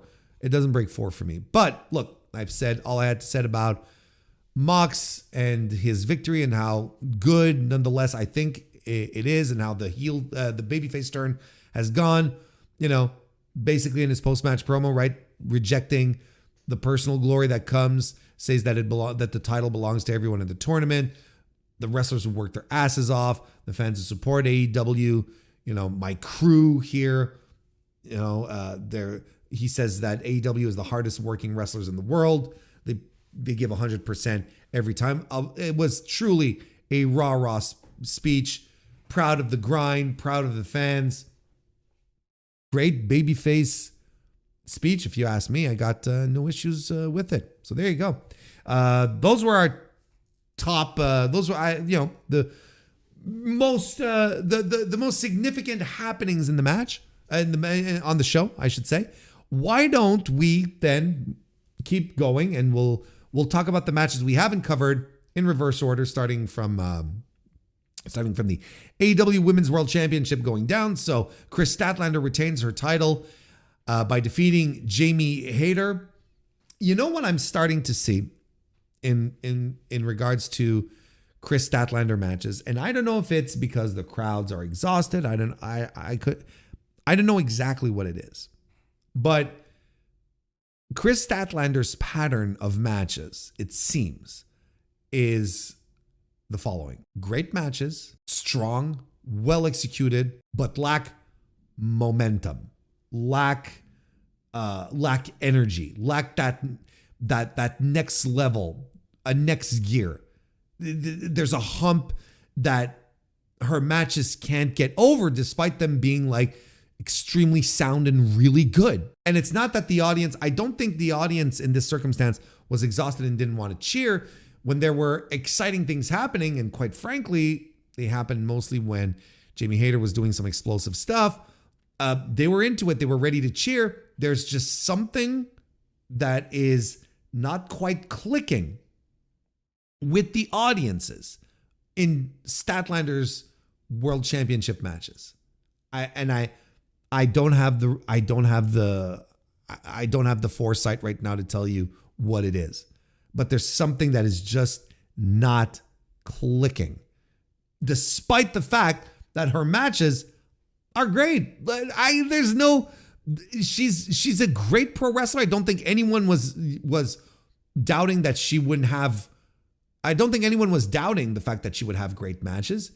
She's been doing exactly that, but there's just something not there. There's just something not there, and I can't put my finger on it. I just can't. Anyway, I enjoyed the match. I thought it was very good. Again, like another great match by Statlander, but just the crowd is just like empty. I don't know what it is. I don't know what it is, but it was very good. I mean, look, these women were just dropping each other with big strikes and big moves and dropping each other on their head and and on their necks. This is another one where Jamie Hayter ate a fucking, was it Hayter? Yeah, it was Jamie Hayter who landed high up on her neck. And just like, that was an Avalanche Michinoku driver, right? That was awesome. What are we talking about, you know? And it was a scary bump by Hayter, but she was fine. She finished the match. Everything's cool as far as we know. Again, I don't have, I don't have really anything bad to say about the match. I just wish it had the spark. Before that, this is kind of weird. But if I don't cover it now, I feel I'm going to forget about it. Before this match, backstage, we had Mercedes Moné have a meltdown. She destroyed things in her locker room because she got pinned in the Women's World Tag Team match earlier on in the evening. Breaks some stuff, breaks the TV, breaks a mirror, a whole bunch of shit. And then, comes out to talk to Lexi Nair and says, listen, Willow Nightingale thinks she's hot shit. Well, I'm going to beat her up on New Year's Smash this Wednesday Dynamite. I'm going to beat the tar out of her. So that's a good thing because I think, I absolutely think that, Willow Nightingale should be in a single situation, doing this kind of stuff with Mercedes Moné and taking the TBS title off of her, but that's just me. Then we had before that, we had the Mixed Nuts Mayhem match where the Death Riders, Claudio Castagnoli, Daniel Garcia, Marina Shafir, and Wheeler Yuta took on Roderick Strong and the conglomeration duo of Orange Cassidy and Mark Briscoe and Tony Storm. And this was a party match. Look, there was a lot of goofiness. Crowd was into it. They had a lot of fun and there was a lot of silliness. And, I enjoyed it. It was fine. I'm not going to break it down. I don't think it's this incredible, great match, but everyone worked hard. It was a PWG party match. It's what it is. And it was fun. And, you know, it really got the audience into it. And Tony Storm had got the big swing from Claudio. And, you know, it was fine. I have no issues with it. It was just a party match, and that's it. That's all you really need from me, and it served its purpose. Darby Allin defeated Gabe Kidd in a great 13-minute or so, something to that effect, right? I don't have the times pulled up here. I'm going to go look. Darby, just a bloody beatdown. Gabe Kidd doing what he should be doing in this circumstance, and that is throwing Darby Allin around. That was fantastic. It was a tremendous, bloody, brutal beat him up, and everyone's bleeding, and Gabe Kidd is just, you know, he's got the crimson mask flowing. Just tremendous stuff. And again, like I'm going to point it out again, Gabe Kidd has cut weight, and I don't think he's cutting weight because my guess would be he's not cutting weight because people in New Japan are asking him to.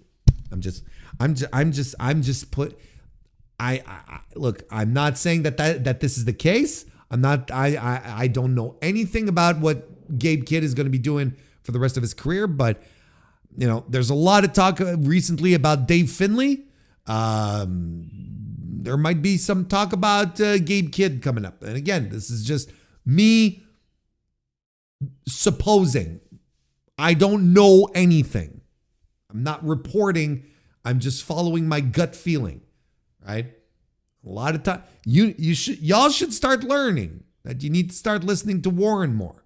So keep that in mind. Anyway, this was a big bloody brawl, and Jesus Christ, like a coffin drop from the top to the floor, you know, completely unprotected. Darby Allin is, you know, like, no wonder he lost feeling in his legs during that one match, right?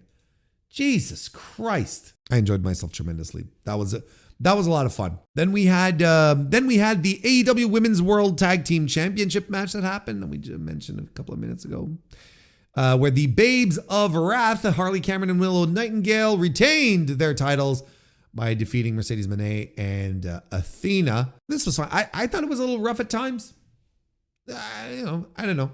I thought it was a little rough at times. I think the crisper, cleaner moments were clearly when it was Willow Nightingale and Mercedes. Like, these are really top-notch wrestlers. You know, Athena sometimes like there's stretches where she's really good, and then there's stretches that she just becomes just plain old sloppy, and you're like, what are you doing? But I thought she had fire. I thought she was into, like, all the women in this match did, but I thought Athena sort of stood out. I've also noticed that she minimizes a lot of her bad Ring of Honor ticks, where, you know, she doesn't do too many poses or goofy faces or overacts. I think she understands what she does, because she tames it. She dials it back a lot, is what I was trying to say. She dials it back a lot when she wrestles on AEW programming, as opposed to Ring of Honor, where she's constantly, like, you know, posing and, you know, doing faces and reacting and monologuing and you know, like, just get to it, right? That's a personal grievance of mine. But she's also occasionally sloppy, and, you know, I think it shined a little bit here. A couple of instances, you know, one which was kind of unfortunate because she was really trying to do an impressive power move by lifting Willow up on her shoulders, and she sort of stumbled. That, you know, that kind of stuff can happen. And I mean, look, Harley, this was a good showing by Harley, but you can tell Harley is miles, like, all three of the other women in this match are miles away better than Harley, but that's a question of experience and whatnot. I think Harley is going to be what she is. I don't know how much she's going to improve. I think this will be a what you see is what you get type of situation. She could be worse, but you got to be careful of the positions that you put people like Harley Cameron in, where she's not a great worker, and if you're putting her in positions where she's in top spots, where she's wrestling top people, where she's supposed to be considered a challenge, where she's a champion, then it can start to expose things that can work against her, where then people are a lot more forgiving if she's like hanging out in the mid card doing, Harley Cameron things. I don't think anyone has an issue with that. But like I have trouble buying, Harley Cameron serious champion. That's just me. That's just me. I can understand that this can be this might be a me issue more than anything else. And that's fine. I can live with that. Yeah, it was an okay match. It was fine. I don't have a problem with it. It's nothing. It's a match I've already forgotten about. If it wasn't for my notes here, it's like, what happened exactly? But yeah, it's all right. It's fine. And FTR retained the AEW Men's World Tag Team Championship against the Bang Bang Gang duo of Austin Gunn and Rock Hard Juice Robinson. This match went too long.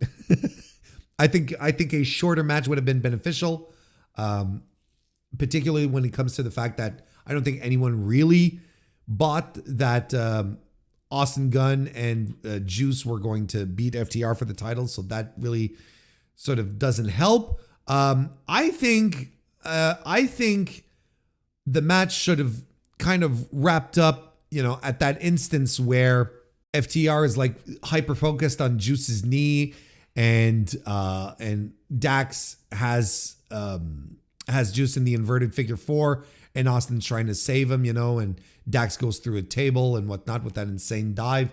I think that's where the match should have ended. I think Juice should have just tapped there, because he's reaching for the ropes and whatnot, and I'm going, it doesn't matter if you reach for the ropes. It's no disqualification. Who cares? It's a street fight. By the way, FTR, in their gear for a street fight, very disappointed in Dax and Cash here coming to a street fight in their gear. I don't like it. But it's like, I thought the match went too long. I think you really could have shaved a lot of this. It really should have finished. Because the crowd was into it too. The crowd was super invested into the knee stuff. I think that was the peak. They should have hit it there. Everything after that was just like, oh, okay, we're still doing things. Stoke is involved in doing stuff, and then the final stretch, it went a little too long. That's my main criticism of it. It's a good little match, but probably would have enjoyed it more if it had been a little shorter. And I think that covers the main card. On the pre-show, we had the Sisters of Sin defeating High-End and Maya World.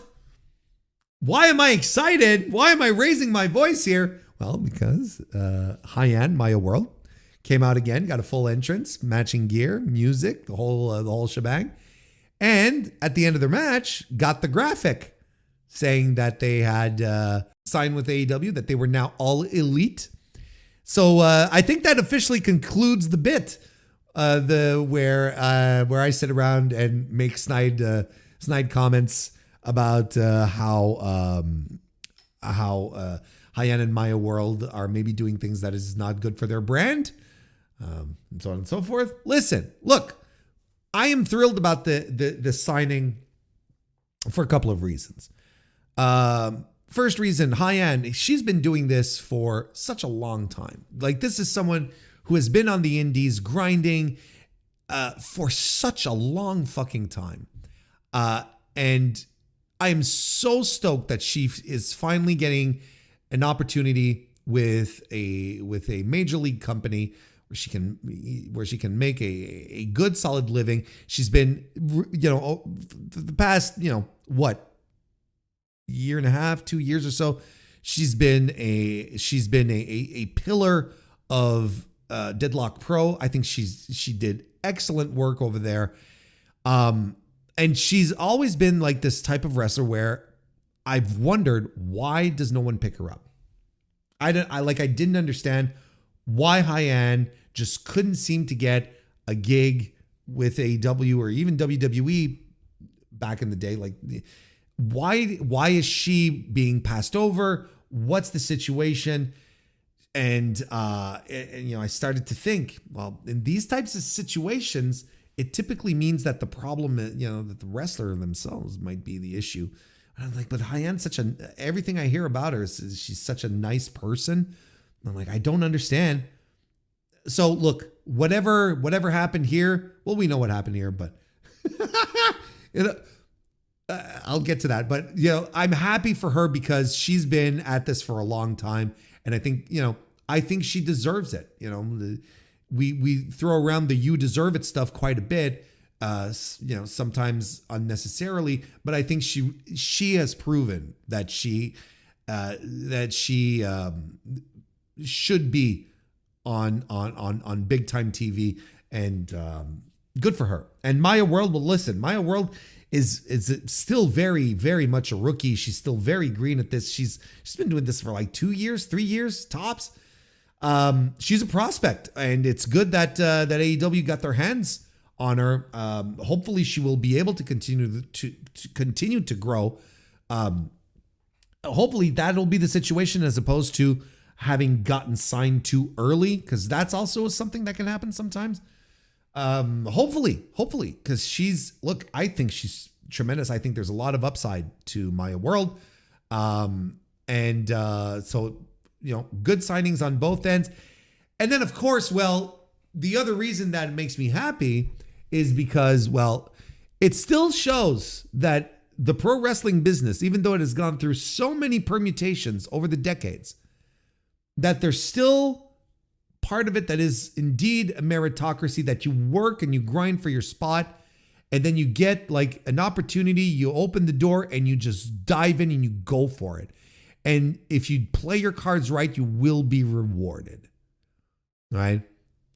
And look, some people decided that losing to a squash was bad for their brand. And that opened up the door for these two ladies here to run in and take that opportunity that the others failed to grasp. These two women ran in, made it their own, and now, appeared on TV a few times, got signed. I heard they'd been signed for easily a month, and then you wait for the graphic announcement that doesn't, it happens eventually down the line, but they've been signed for about a month. And then, one person's fumble becomes another's opportunity. And I'm glad to see that this environment still exists. So, it sucks for Alizé and Newell, but I have trouble truly feeling bad for them because they had the opportunity in their hands. They decided to squander it for whatever reason, for ego. And then it opens up the door for other people, two other women who are more than glad to have the shot, and it paid off for them in the end. They are signed members of the roster. Congratulations to Hyan and Maya World.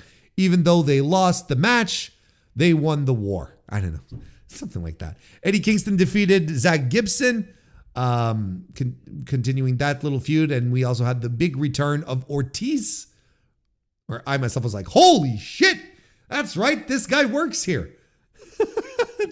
All right then. And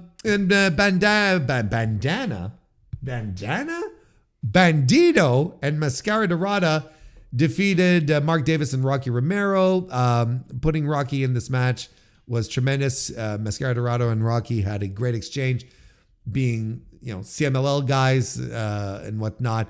Dorado was able to shine, Romero doing his best heel work to get Dorado over. So, a nice little final payday before probably heading back to CMLL for a while. Thank you for your service in the C2, Dorada.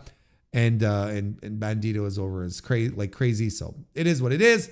And then Jet Speed and Dino 210 defeated Josh Alexander and The Demand. And, it had it had the trope of Luchasaurus being taken out, dragged to the back, and then coming back in mid-match and whatnot. And it is what it is. So there you go. That's the big World's End show from All Elite Wrestling to wrap up 2025. Like I said, a good show, but outside of one particular match, I don't think there's anything really that I'm like, you absolutely have to see this. Go out of your way to watch Jon Moxley and Kyle Fletcher. I think that's a remarkable match. Everything else is you won't be bored to tears, but AEW has put on much more exciting pay-per-views than this, but still good. I think it's a question of them being a victim of their own success. How about that? Yeah, those are my thoughts. STARDOM Dream Queendom 2025 is a show that happened on December 29, 2025, and we are going to review it. It's a show that I enjoyed. I thought it was overall a pretty good show, even if somehow I felt it kind of underdelivered. But we'll get into details as we go along. But it's just, I guess I had very, very high expectations for the card, and the matches didn't quite hit the levels I figured they would. But it's a good show nonetheless. I don't want to give the impression that I'm just like that I'm being a miserable human being right now. The show was pretty good. We have to make that clear. I've been watching STARDOM. Would I say on and off? I guess that's how you'd put it, right? Because I don't watch every single STARDOM show, but the big shows, shows that attract me, that get me excited, those I'll tune in. Those I'll jump in and watch. But I'd be remiss to say that I don't miss a single show. That's not true. But I have been present, I guess, throughout the year, watching and enjoying the incredible 2025 that World Wonder Ring STARDOM has had. Obviously the best year that the company has ever had, under the watchful glare of their top champion, Saya Kamitani. And of course, I'd say getting rid of the Hat Man wasn't a bad idea either. Lots of things opened up for STARDOM. I know it's not something that happened exclusively this year, but it really did take shape this year. It really did come together in multiple ways, and especially the rise to superstardom of Saya Kamitani, who is right now in the year. In the era, I should say, that we live in regarding pro wrestling, is one of these very, very rare individuals that you can absolutely point to and say that person is a draw. Multiple companies, and this I think is particularly true in North America.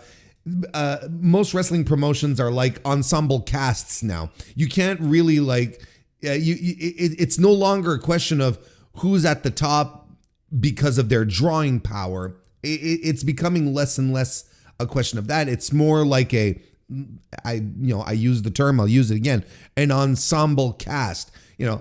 Like when you watch a show that is supported by all of its actors, all of its players, not just the main protagonists and their top, stories, right? The things that really push everything along. I love to use the Lost example. The TV show Lost, I love to use that example, even though Lost is I feel like it's 20 years old at this point, and it probably is. And if that is the case, I'm extremely sad, and it's dating me horribly. But nonetheless, that's a good example of an ensemble cast show. Circling back to pro wrestling here, Saya has been someone who you can 100% point to as someone who has legitimate interest from among fans. They want to see her. They want to pay money to see her. She was an incredible bet that they took that extremely paid off. I can't put this over enough. It's always the same thing that I talk about when I speak of Saya Kamitani, is how much of a vanilla, I guess, nondescript pro wrestler she was before the heel turn. Like, she wasn't a bad pro wrestler by any sense of the imagination. She was just very, there. It's like, oh yeah, Sama Kamatani, not a bad little wrestler, but completely uninteresting. And I don't know how planned it was. I don't know. I don't know if the Stardom booking committee, President Okada or whoever, I don't know who decided to do the heel turn. Maybe they just wanted to freshen her up, but I don't know if they expected that she would hit as hard as she did in regards to fans. And here's the thing, is that the smart thing that Stardom did was get behind this groundswell of support, this excitement, this bubbling excitement, because there are promotions out there right now who would have sat on it and be like, no, okay, let's give her a secondary title. We've got a plan set up. We got to stick to this plan, right? They didn't do that. Whatever plans they had, they tore it up and they went with something else, which is what any sensible wrestling promoter should do. Look, we saw the same thing in Pro Wrestling Noah with Ozawa. Pushing young talent that has a connection with the audience, that can go, of course. That's always the big plus there. But pushing young, exciting talent that has a connection with the audience is a flavor of success for any wrestling promotion in the history of wrestling. Quite honestly, the more you hang on to the old guard, the ultimately the less interesting your promotion begins, and you might be passing by some truly excellent talents. This thing where pro wrestlers are active, well into their 30s and into their 40s. That's happening these days, right? Because the longevity of a pro wrestler's career has never been this extended in the history of the sport. This is new to have so many guys up there in age, and gals, but mostly guys, to be honest, right? I think there's another standard for women, but that's a conversation for another time. But to have these guys late into their 30s and well into their 40s, still being at the top of the card, still doing top guy stuff, still being world champions and whatnot, guys that we've seen for years and years and years and years, that's a relatively new thing, right? And I don't necessarily think that it's the best approach to create a sustainable wrestling promotion and keep it alive moving forward. You need the new talent, and you need to get behind the new talent when the new talent is exciting and fresh. And that's just how it goes. Back in the day, you'd cycle out of these guys, I don't want to say fairly quickly, but fairly regularly, to bring in hot new guys, and that can be clipped any other way, but you get my point. But anyway, I got off track. Of course I got off track. We're talking about Stardom, and here I am talking about, how booking should work. But look, I also understand that sensibilities have changed, and, people like to, they like their stars, and there's more longevity in pro wrestling than there ever has been. And overall, that is a good thing. It's a good thing that people can, pro wrestlers can make like long-term careers, as opposed to coming around the age of 35 and then hanging up their boots because they're finished, because physically they're shot, because for all of the multiple reasons that are very, very that make pro wrestling a little nefarious. But we should continue to focus on Stardom. That's what I'm trying to say. We should continue to focus on Stardom. And look, I mean, that's it. It's like Saya Kamatani, this was her year. And they decided, they being Stardom, throughout the year, they decided then to make this the year of hate. I'm not being, the promotion, right? Not like actual hate, but the stable is what I'm trying to say. They capitalized on that to create this sentiment that throughout the year, the villains are on top. The bad guys are running the show, right? And I think it's a good idea to use, I guess, the strength that Kamitani has as far as her presentation and her aura and her popularity, to let that trickle down and use it to make the old invasion style type of angle where there's just one unit, there's one stable that is just overwhelmingly strong and has all the momentum, and hoping going into Dream Queendom that the baby faces will be able to overcome, that there might be some glimmers of hope. Didn't quite turn out that way as far as that little bit of storytelling went, but yeah, like this was absolutely definitely a year where everyone's all of the baby faces just don't know how to handle the hate group, right? It sounds really weird to say that, but to handle hate, the Cosmic Angels, right? They're in a crisis ever since Tom Nakano was retired. They've been in a crisis to try and get the upper hand, and they just can't. They weren't able to do it. And the thing is that hate, in all of their victories on Queendom, didn't do it out of snap roll-ups or cheating and massive interference like it is also part of their calling card. They won strong, definitive matches. They had they punctuated all of their victories with extremely strong wins, leaving the good guys, the baby faces, look completely distraught and destroyed. The bad guys are on top of the world right now. I mean, it's a good story to launch your new year. And since we're talking about Stardom doing good and having a good year, well, this is how we were capping it off here in the Ryogoku Kokugan in the old sumo hall. 6,563 is the reported attendance, which is excellent. There aren't many promotions who were able to hit that level. Really weren't. Like if you take a look at 2025 and peek at who popped into Sumo Hall this year to hold shows. What am I talking about?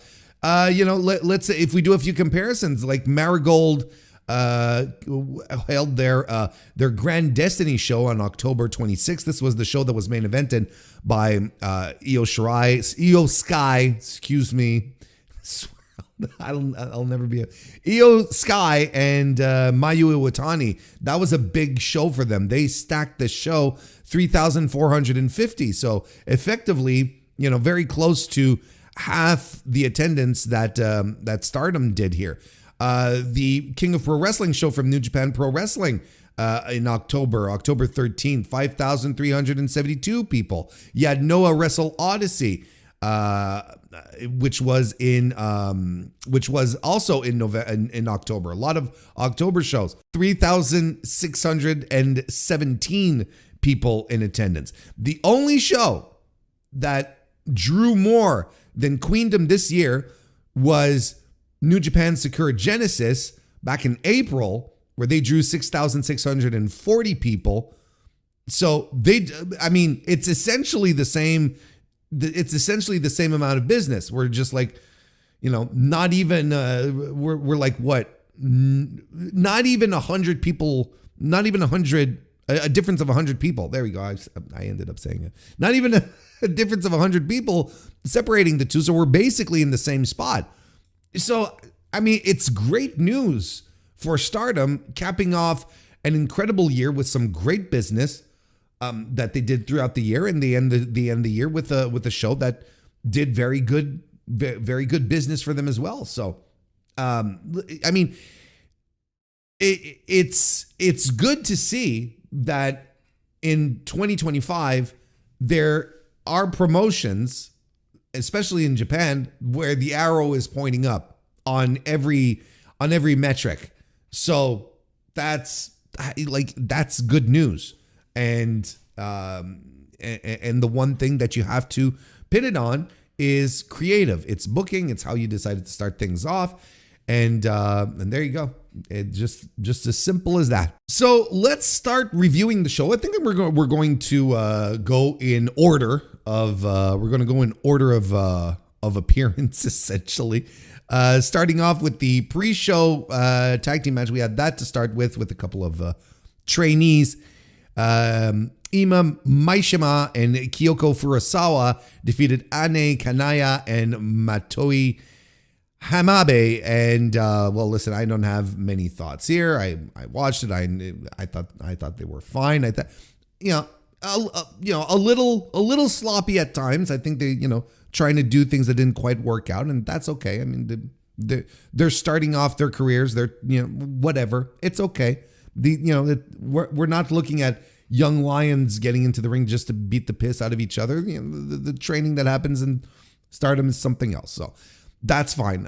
Don't have much to add on that front. So the first match was actually rather eventful. It marked the return of Starlight Kid to Stardom, who had taken some time off just to handle some nagging injuries and issues that she had physically.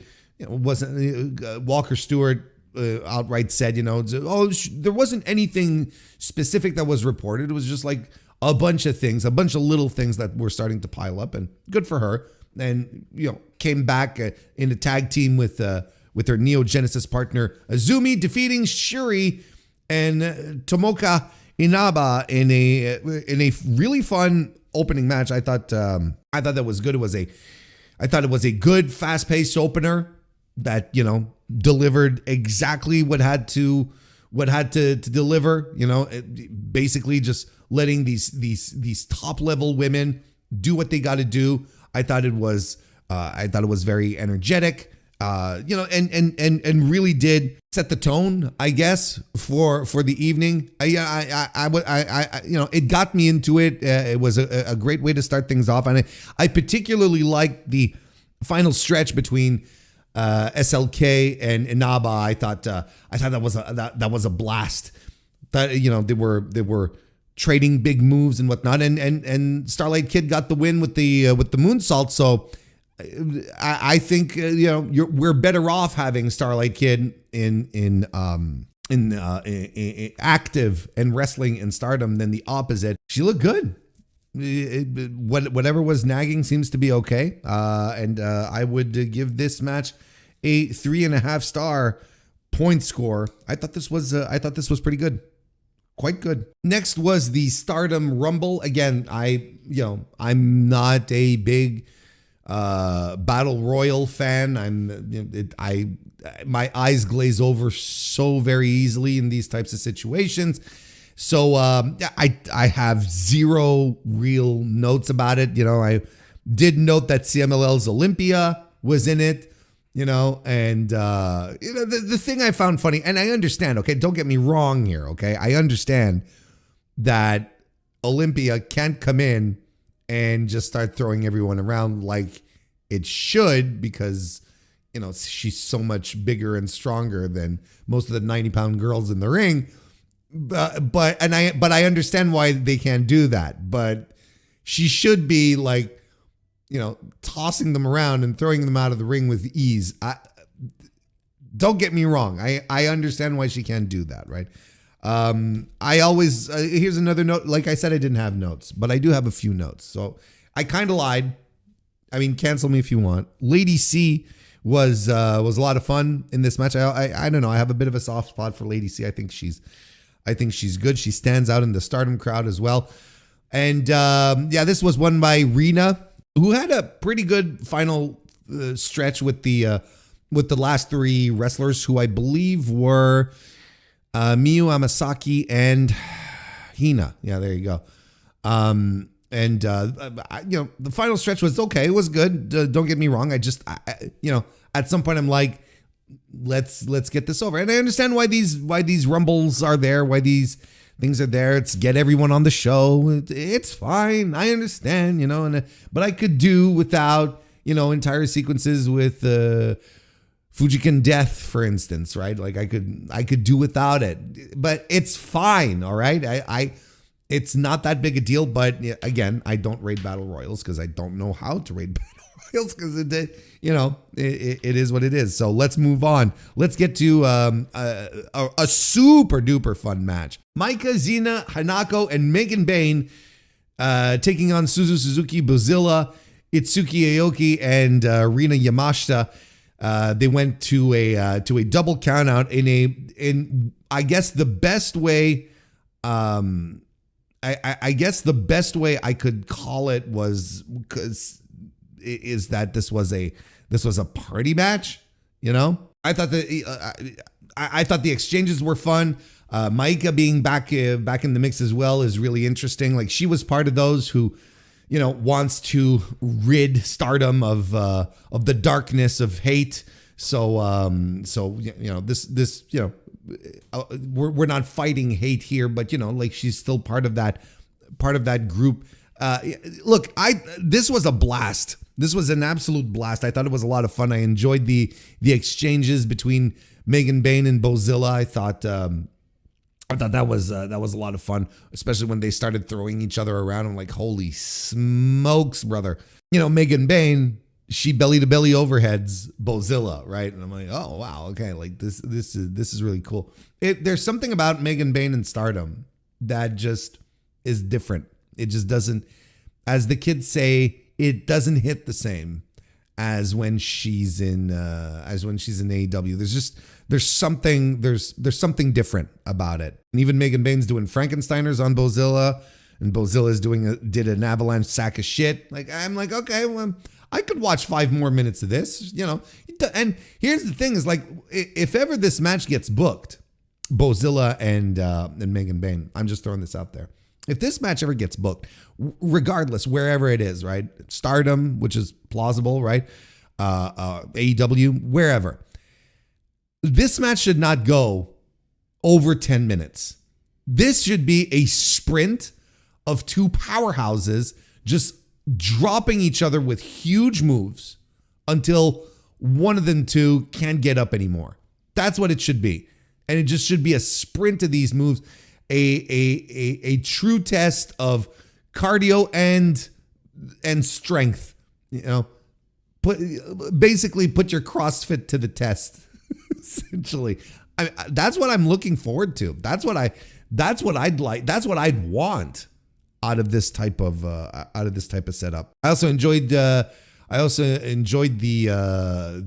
Suzuki and Maika exchanges as well that led to the finish. That was a bit of a callback to their past world title matches. This was tremendous. I thought it was a lot of fun, and it all breaks down, gets really chaotic, and everyone ends up on the floor, and everyone ends up getting counted out.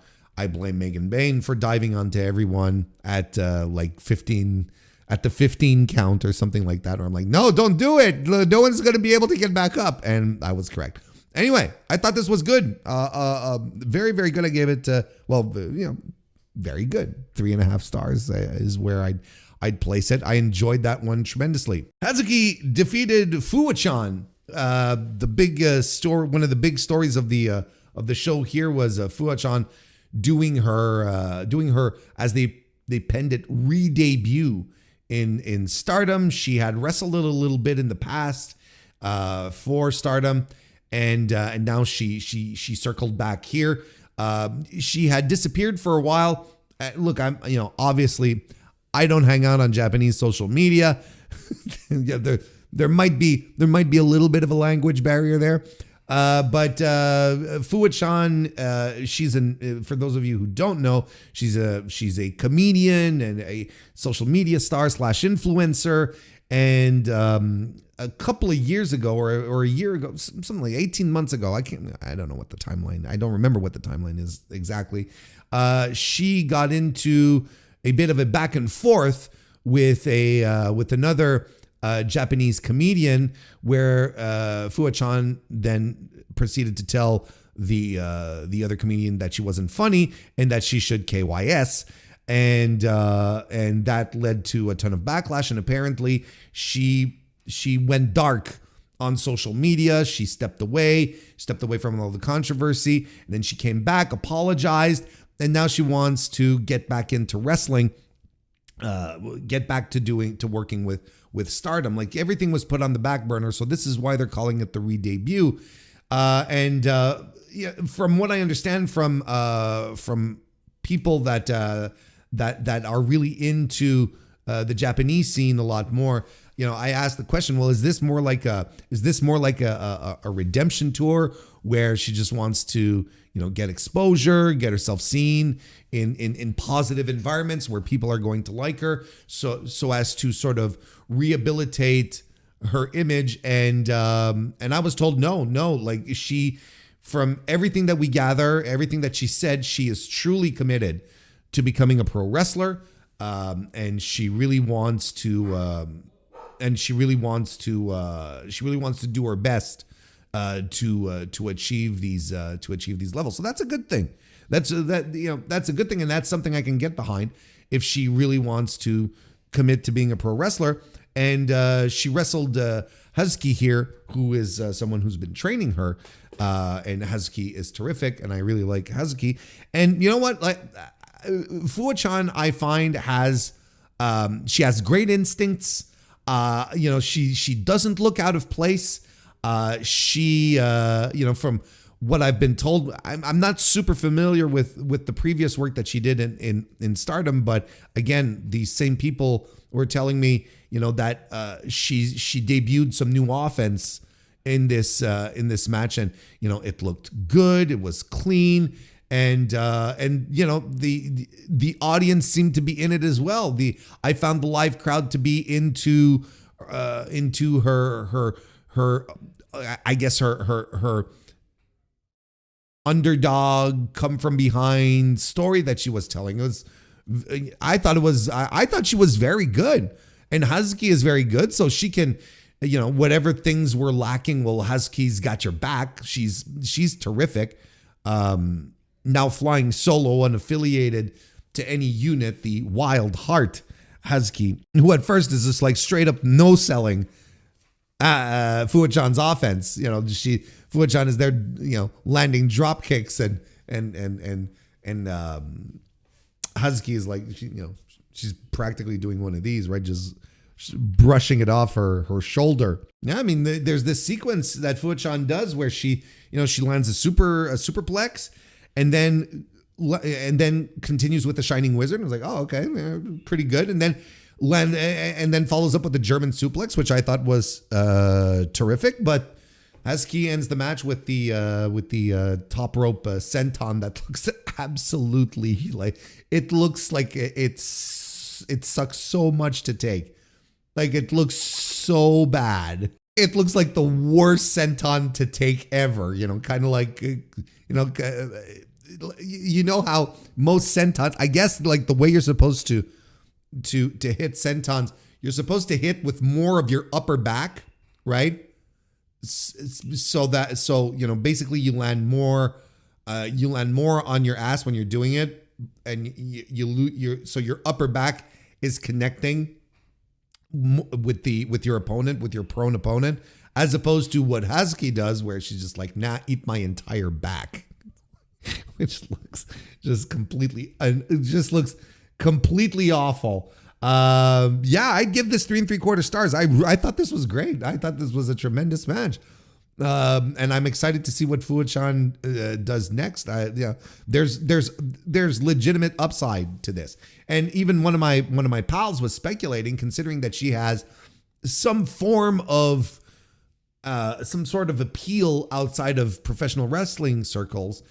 There's speculation that they might run a Fuwa-chan Saya Kamatani match down the road.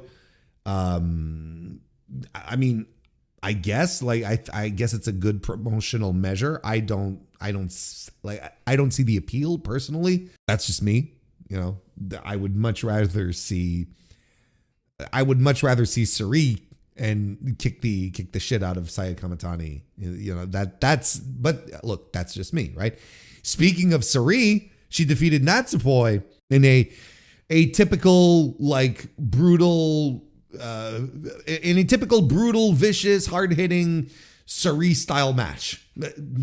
What else is there to say? And I love the finish to this match, where Sari is just she's stomping on this girl, just driving her feet deep into her chest and into her stomach, tossing her around, just completely savaging her. And I love the finish where Sari is just she's just dropping uranagis, right? And not the uranagi, the pro wrestling uranagi, right? The rock bottom, not that kind of uranagi. Like a uranagi, like a judo throw uranagi, right? And she's just one after the other. I think in 4 or 5, she hit something to that effect. And Natsupoi just couldn't take it. She was just like, no, I'm dead. Nah, I'm just getting thrown around way too much. I like this match a lot. I want this is to me 3 3/4 star match. I fucking love Sari. I could watch this wrestler, beat people up all day. I think she's terrific. Here's my confession. I've never been a big fan of Natsupoi, and I can't quite put my finger on it. I can recognize that she's very talented, that she knows what she's doing. I'm not here trying to say that it's a mystery to me why she ever got pushed or something. No, she's got the goods. She knows what she's doing. But myself, there's never been a connection. And in fact, I've always kind of felt like watching a Natsupoi match feels like I'm sitting through something where I'm, kind of like when you go to church when you're a kid, or at least me, my experience. How about, but probably some of you relate. You get taken to church and it's Sunday morning and, it's a beautiful, bright, sunny day outside, and all you want to do is, go play kickball with your pals, or ride your bike. Instead, you're sitting through a thing, which is fine. Ultimately, there's nothing wrong with what you're doing. It's just, you're like, I'm not compelled by sitting here and listening to this old man in a robe talk to me about old stories. I'm not into, and it's the same type of vibe that I get where I'm like, it's fine and I'll watch it, but I could be watching something. And that's kind of weird, right? It's kind of weird. But I get, I can recognize that Natsupoi is very good. She doesn't mesh with me. She just doesn't connect. And I had proof of that again in this match. A lot of times when I see her, she's in tag team situations or multi-person situations. So I'm like, okay, well, it's not as prevalent to me. But when she's in a singles match, well, I mean, it's kind of hard to avoid that, So, at the start of the review, I was saying, a lot. I feel this was a good show that under delivered, right? And this was the first match that, to me, under delivered. I was expecting something much better out of these two. Now, look, I'm going to give this match, if I'm scoring this match, and I am, I'd give it 3 3/4 stars. But I was expecting something. I was expecting excellent. I was expecting excellence out of this match. And am I wrong to expect that out of Sari, who is absolutely one of the best wrestlers on planet Earth right now, and Natsupoi, who is a great pro wrestler in her own right. Should I expect anything else than excellence? No. Yeah, I mean, I think it is a perfectly reasonable expectation for me to sit down and be like, okay, I am ready to get my mind blown here. And that's not what happened. Is part of the story the fact that Natsupoi, because Walker was putting it over quite a bit, is part of the story the fact that Natsupoi is kind of lost, Cosmic Angels having lost Tom. Is this a situation where she feels like she's disconnected, she's lost her passion? Like he's mentioned this, right? He being Walker, he mentioned it that, she's felt dejected, lost her passion for pro wrestling and whatnot. And at some point you're like, well, how much is this storytelling? How much is this shoot? How much is it like a concoction that blends both? Because I didn't feel the fire, and the idea here was that Sari wanted to get that fire, wanted to light that fire under Natsupoi, and I don't think she succeeded. And I don't know how much it is a storytelling element more so than something that actually did happen. That Poi just is like, you know what, right now I'm kind of bored. I'm kind of bored with pro wrestling. It didn't live up to my expectations. Despite the fact it being a great match that I really, really liked, it didn't live up to my expectations. And I think that's fair. That's where I stand on it. So I'd give it 3 3/4, but this was a match that I was fully expecting, something bigger, better. And I mean, you can continue the story where, the Cosmic Angels are in disarray and they need to recenter and find themselves again. So maybe this will all lead to a big redemption year in 2026. Maybe 2026 is the year that the light returns to Stardom, in whatever corny way you want to put it. Maybe that's what they're gunning for. I've seen some speculation that maybe the rematch will happen at Sari's anniversary show. And then I'd have to watch another Natsupoi singles match. I'd have to just, and then wait for communion at the end. Anywho, Goddess of Stardom Championship is the next match we're going to talk about, where Ruaka Natsuko Tora, aka BMI 2000, which, by the way, I don't know if I feel like I've mentioned it, but if I haven't, here we go. It is the best fucking name for a tag team of two big hosses I have ever heard. It is so good. BMI 2000. Come on. It's great.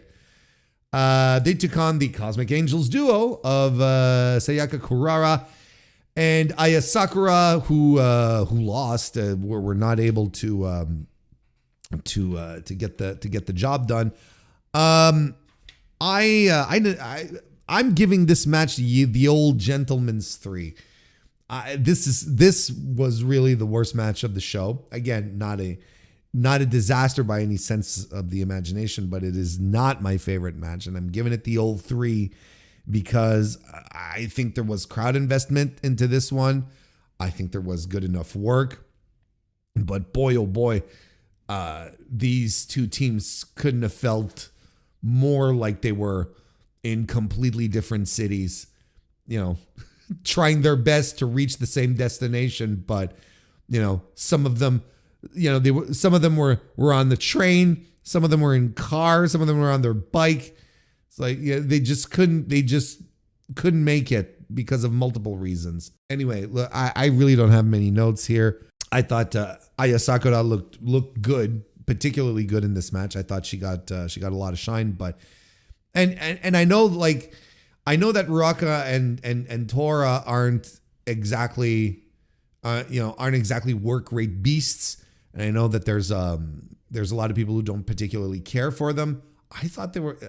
I don't have a problem with them. It's not even that. It's just, I thought they just, no one seemed to be able to get like on the same page.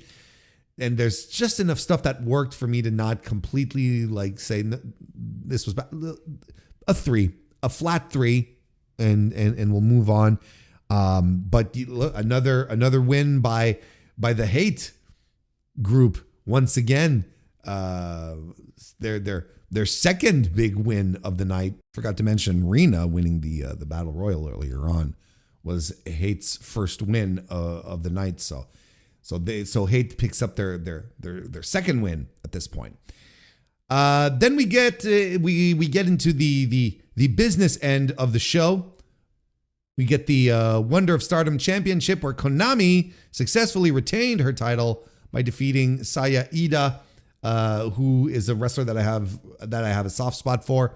I've always enjoyed Wingori. I think they're terrific, and I've again always had like a soft spot for Ida, who is just like this little shit brick house.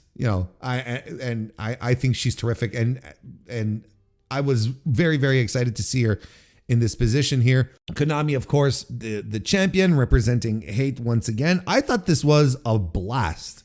I thought this was so good.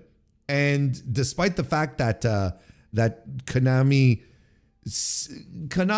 seemed to be mostly in control here, very precise with the offense that she was using. She really took the time to cut apart Ida in very, very vicious, savage ways. Saya Ida continued to show like her fire, her heart, and if anything, she kind of won up in this match. I think her performance was absolutely phenomenal. And the story they were telling on top of this, like this was Konami's first defense, but this was also Ida's first singles title challenge as well for a major title, at least in Stardom. So there was a lot of investment, a lot of personal investment and emotion that was put into this match. And Konami, like I said, going after Ida with precision, like going for the arm, like she like as far as game plans go, this one was executed to perfection. She just picked Ida's arm apart, knowing full well, being a lot more power based. If you took out the arm, if you got rid of that, that was the best thing that you could do to make sure that Ida stays down. And Ida did a great babyface job as well, having these great little hope spots and then finally mounting the comeback. Ida had some great moves. She did like a spinning slam, an avalanche spinning slam. She hit a flying lariat, set Konami up for a muscle buster. Konami got out of it, but then immediately ate a lariat on top of that, a brain buster. And I'm going to tell you, that roundhouse kick followed by the punt by Konami, holy shit. That was some vicious strikes right there.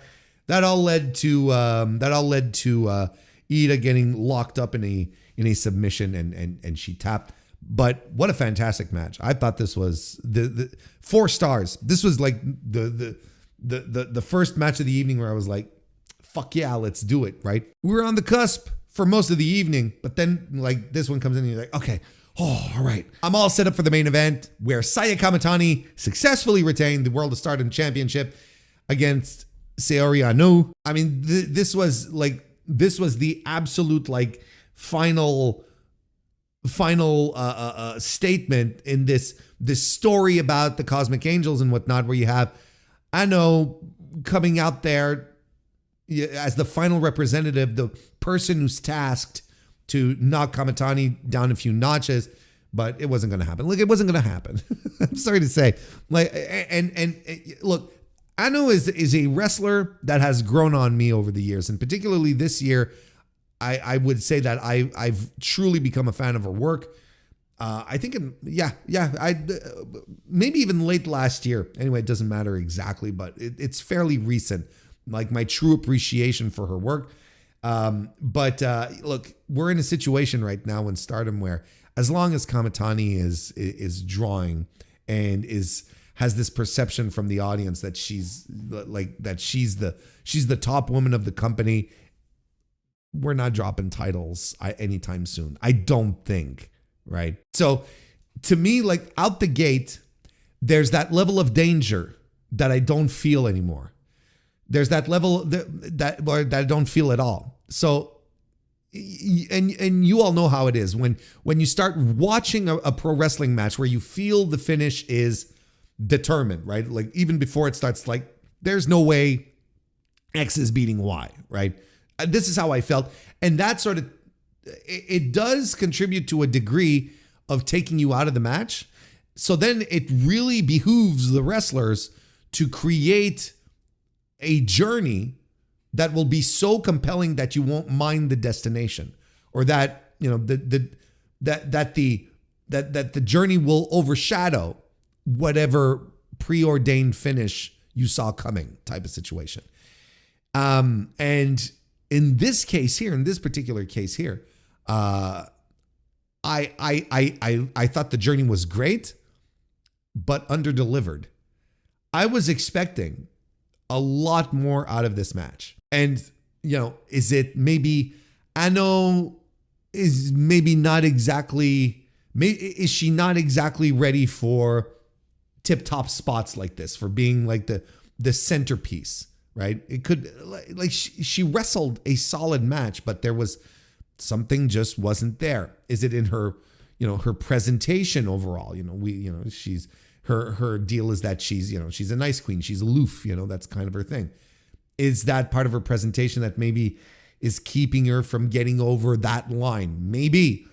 Is Kamitani just, does she completely outshine her opponents? You know, well, I mean, there is a thing to be said where, you know, Kamitani should not dial back her God-given attributes to accommodate her opponent. It should be more along the lines of, well, I'm going to raise my game so that I can be perceived on that level as well, as on the same level of Kamitani.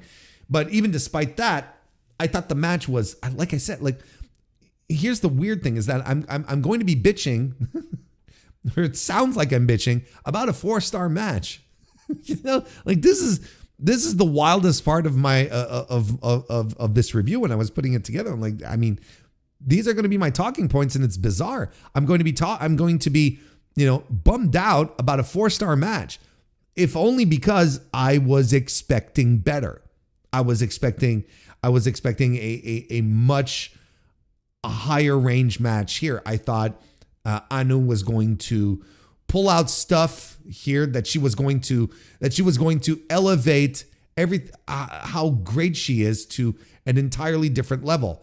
I thought that Kamitani was just going to be the best version of Saya Kamitani we've seen, and that just didn't happen, right? I guess the story again that we're telling is that the specter of Tam Nakano is still very, very present in the minds and hearts of the cosmic angels, and until they can, you know, overcome that, well, you know, the hate will continue to dominate, and Saya's going to stay on top of the company. And look, I loved how this match started. It started off really, really quickly. Started with some fast exchanges to the point where, like, Saya's got him. Nope. Saya then rolls out of the ring and starts to stall. She's not going to work a fast-paced Sariano match, and I appreciate that. That's good. That's good heel work. And I was like, all right, cool. We're establishing some foundations. This is good stuff. But then she gets in control. She being Saya gets in control and even starts dragging Anu around with the chain, which is very, very reminiscent of what she did with Tam Nakano. And even, you know, there's flashbacks of hanging her over the rafters and whatnot, and instead throws her down some stairs. But then Anu gets her revenge by actually hanging her over the turnbuckles when they eventually get back to the ring. So she was able to get her, a little payback for that. And Anu gets like this great, like, sequence of events where she's just waiting for Kamitani to attack her, and she's always like, she always has a counter. She's always got something, and she's, you know, reversing moves into submissions. Like, she's so good, and she has such a great snap to what she does. Like, Anu is such she's a pleasure to watch because she has this snap, this little like extra little fierceness to everything she does, which makes her really truly a delight to watch. And then we get German suplexes, we get a Frankensteiner by Kamitani, and we get Anu who does one herself. They're doing open hand strikes. We get a Star Crusher by Kamitani, but she's unable to put Anu away on that one. Dragon suplex with bridge by Anu, and a double wrist lock German as well, which was tremendous. Kicks by Kamitani and a flurry of offense. Another Star Crusher by Kamitani, who fights back, but Kamitani lands a third Star Crusher, and that finally puts Anu away. So the sweep for Hate at Queendom, who just ended up picking up all the titles. And look, it's an excellent match. I recommend you going out to watch it. It's a good time. I'd recommend watching the top 2 matches. You know, if you want to throw in the Sari match because, you know, you're like me and you like to watch Sari just beat the piss out of people. Well, you know, there's the third match there. But back to the main event. Great, excellent match. It's just it didn't have it under delivered because I was expecting these two women to really lay everything out there, especially considering this is like the biggest show of the year for Stardom. I don't know. You can blame it on me. It's like, but I calls them as I sees them, and it's an excellent match that deserves to be better. That's essentially it. That's essentially it. But again, like if they're setting everything up for, if this is the story that they're going to be telling over the next few months, over 2026, well, they did a good job at it. I mean, you know, the baby faces are all seemingly done with Hate running around doing nonsense, but the message that Hate ended up sending here is like, look, not only do we dominate this and we own essentially Stardom, but we beat all your heroes clean as a sheet, decisively. No one can come and bitch at us that we use the chair, we use the luggage, or the bins or whatever. No one can bitch that we screw jobbed our way to victories. Not only do we say we're the most dominant faction, we just proved it on the biggest show of the year, the last show of the year for Stardom.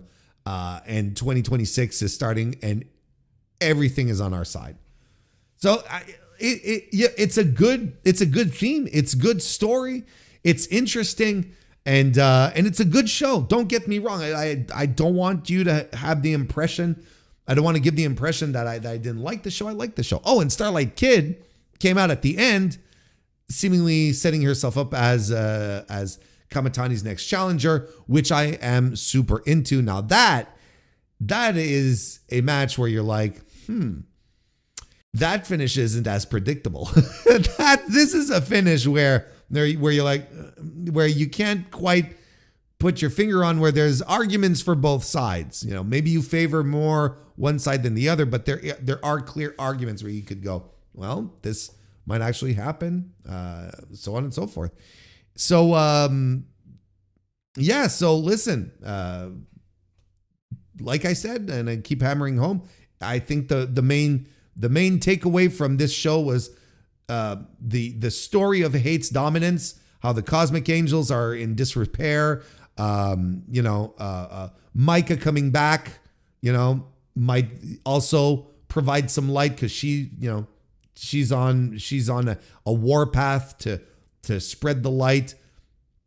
But Hate just seems incredibly strong, incredibly dominant, decisive, clear wins, not sneak wins, not fluke wins, not cheating wins, just absolutely 100% strong wins up and down the card on everywhere. So that's where Stardom is at as we close out the year and the path that they're going to be on to begin 2026.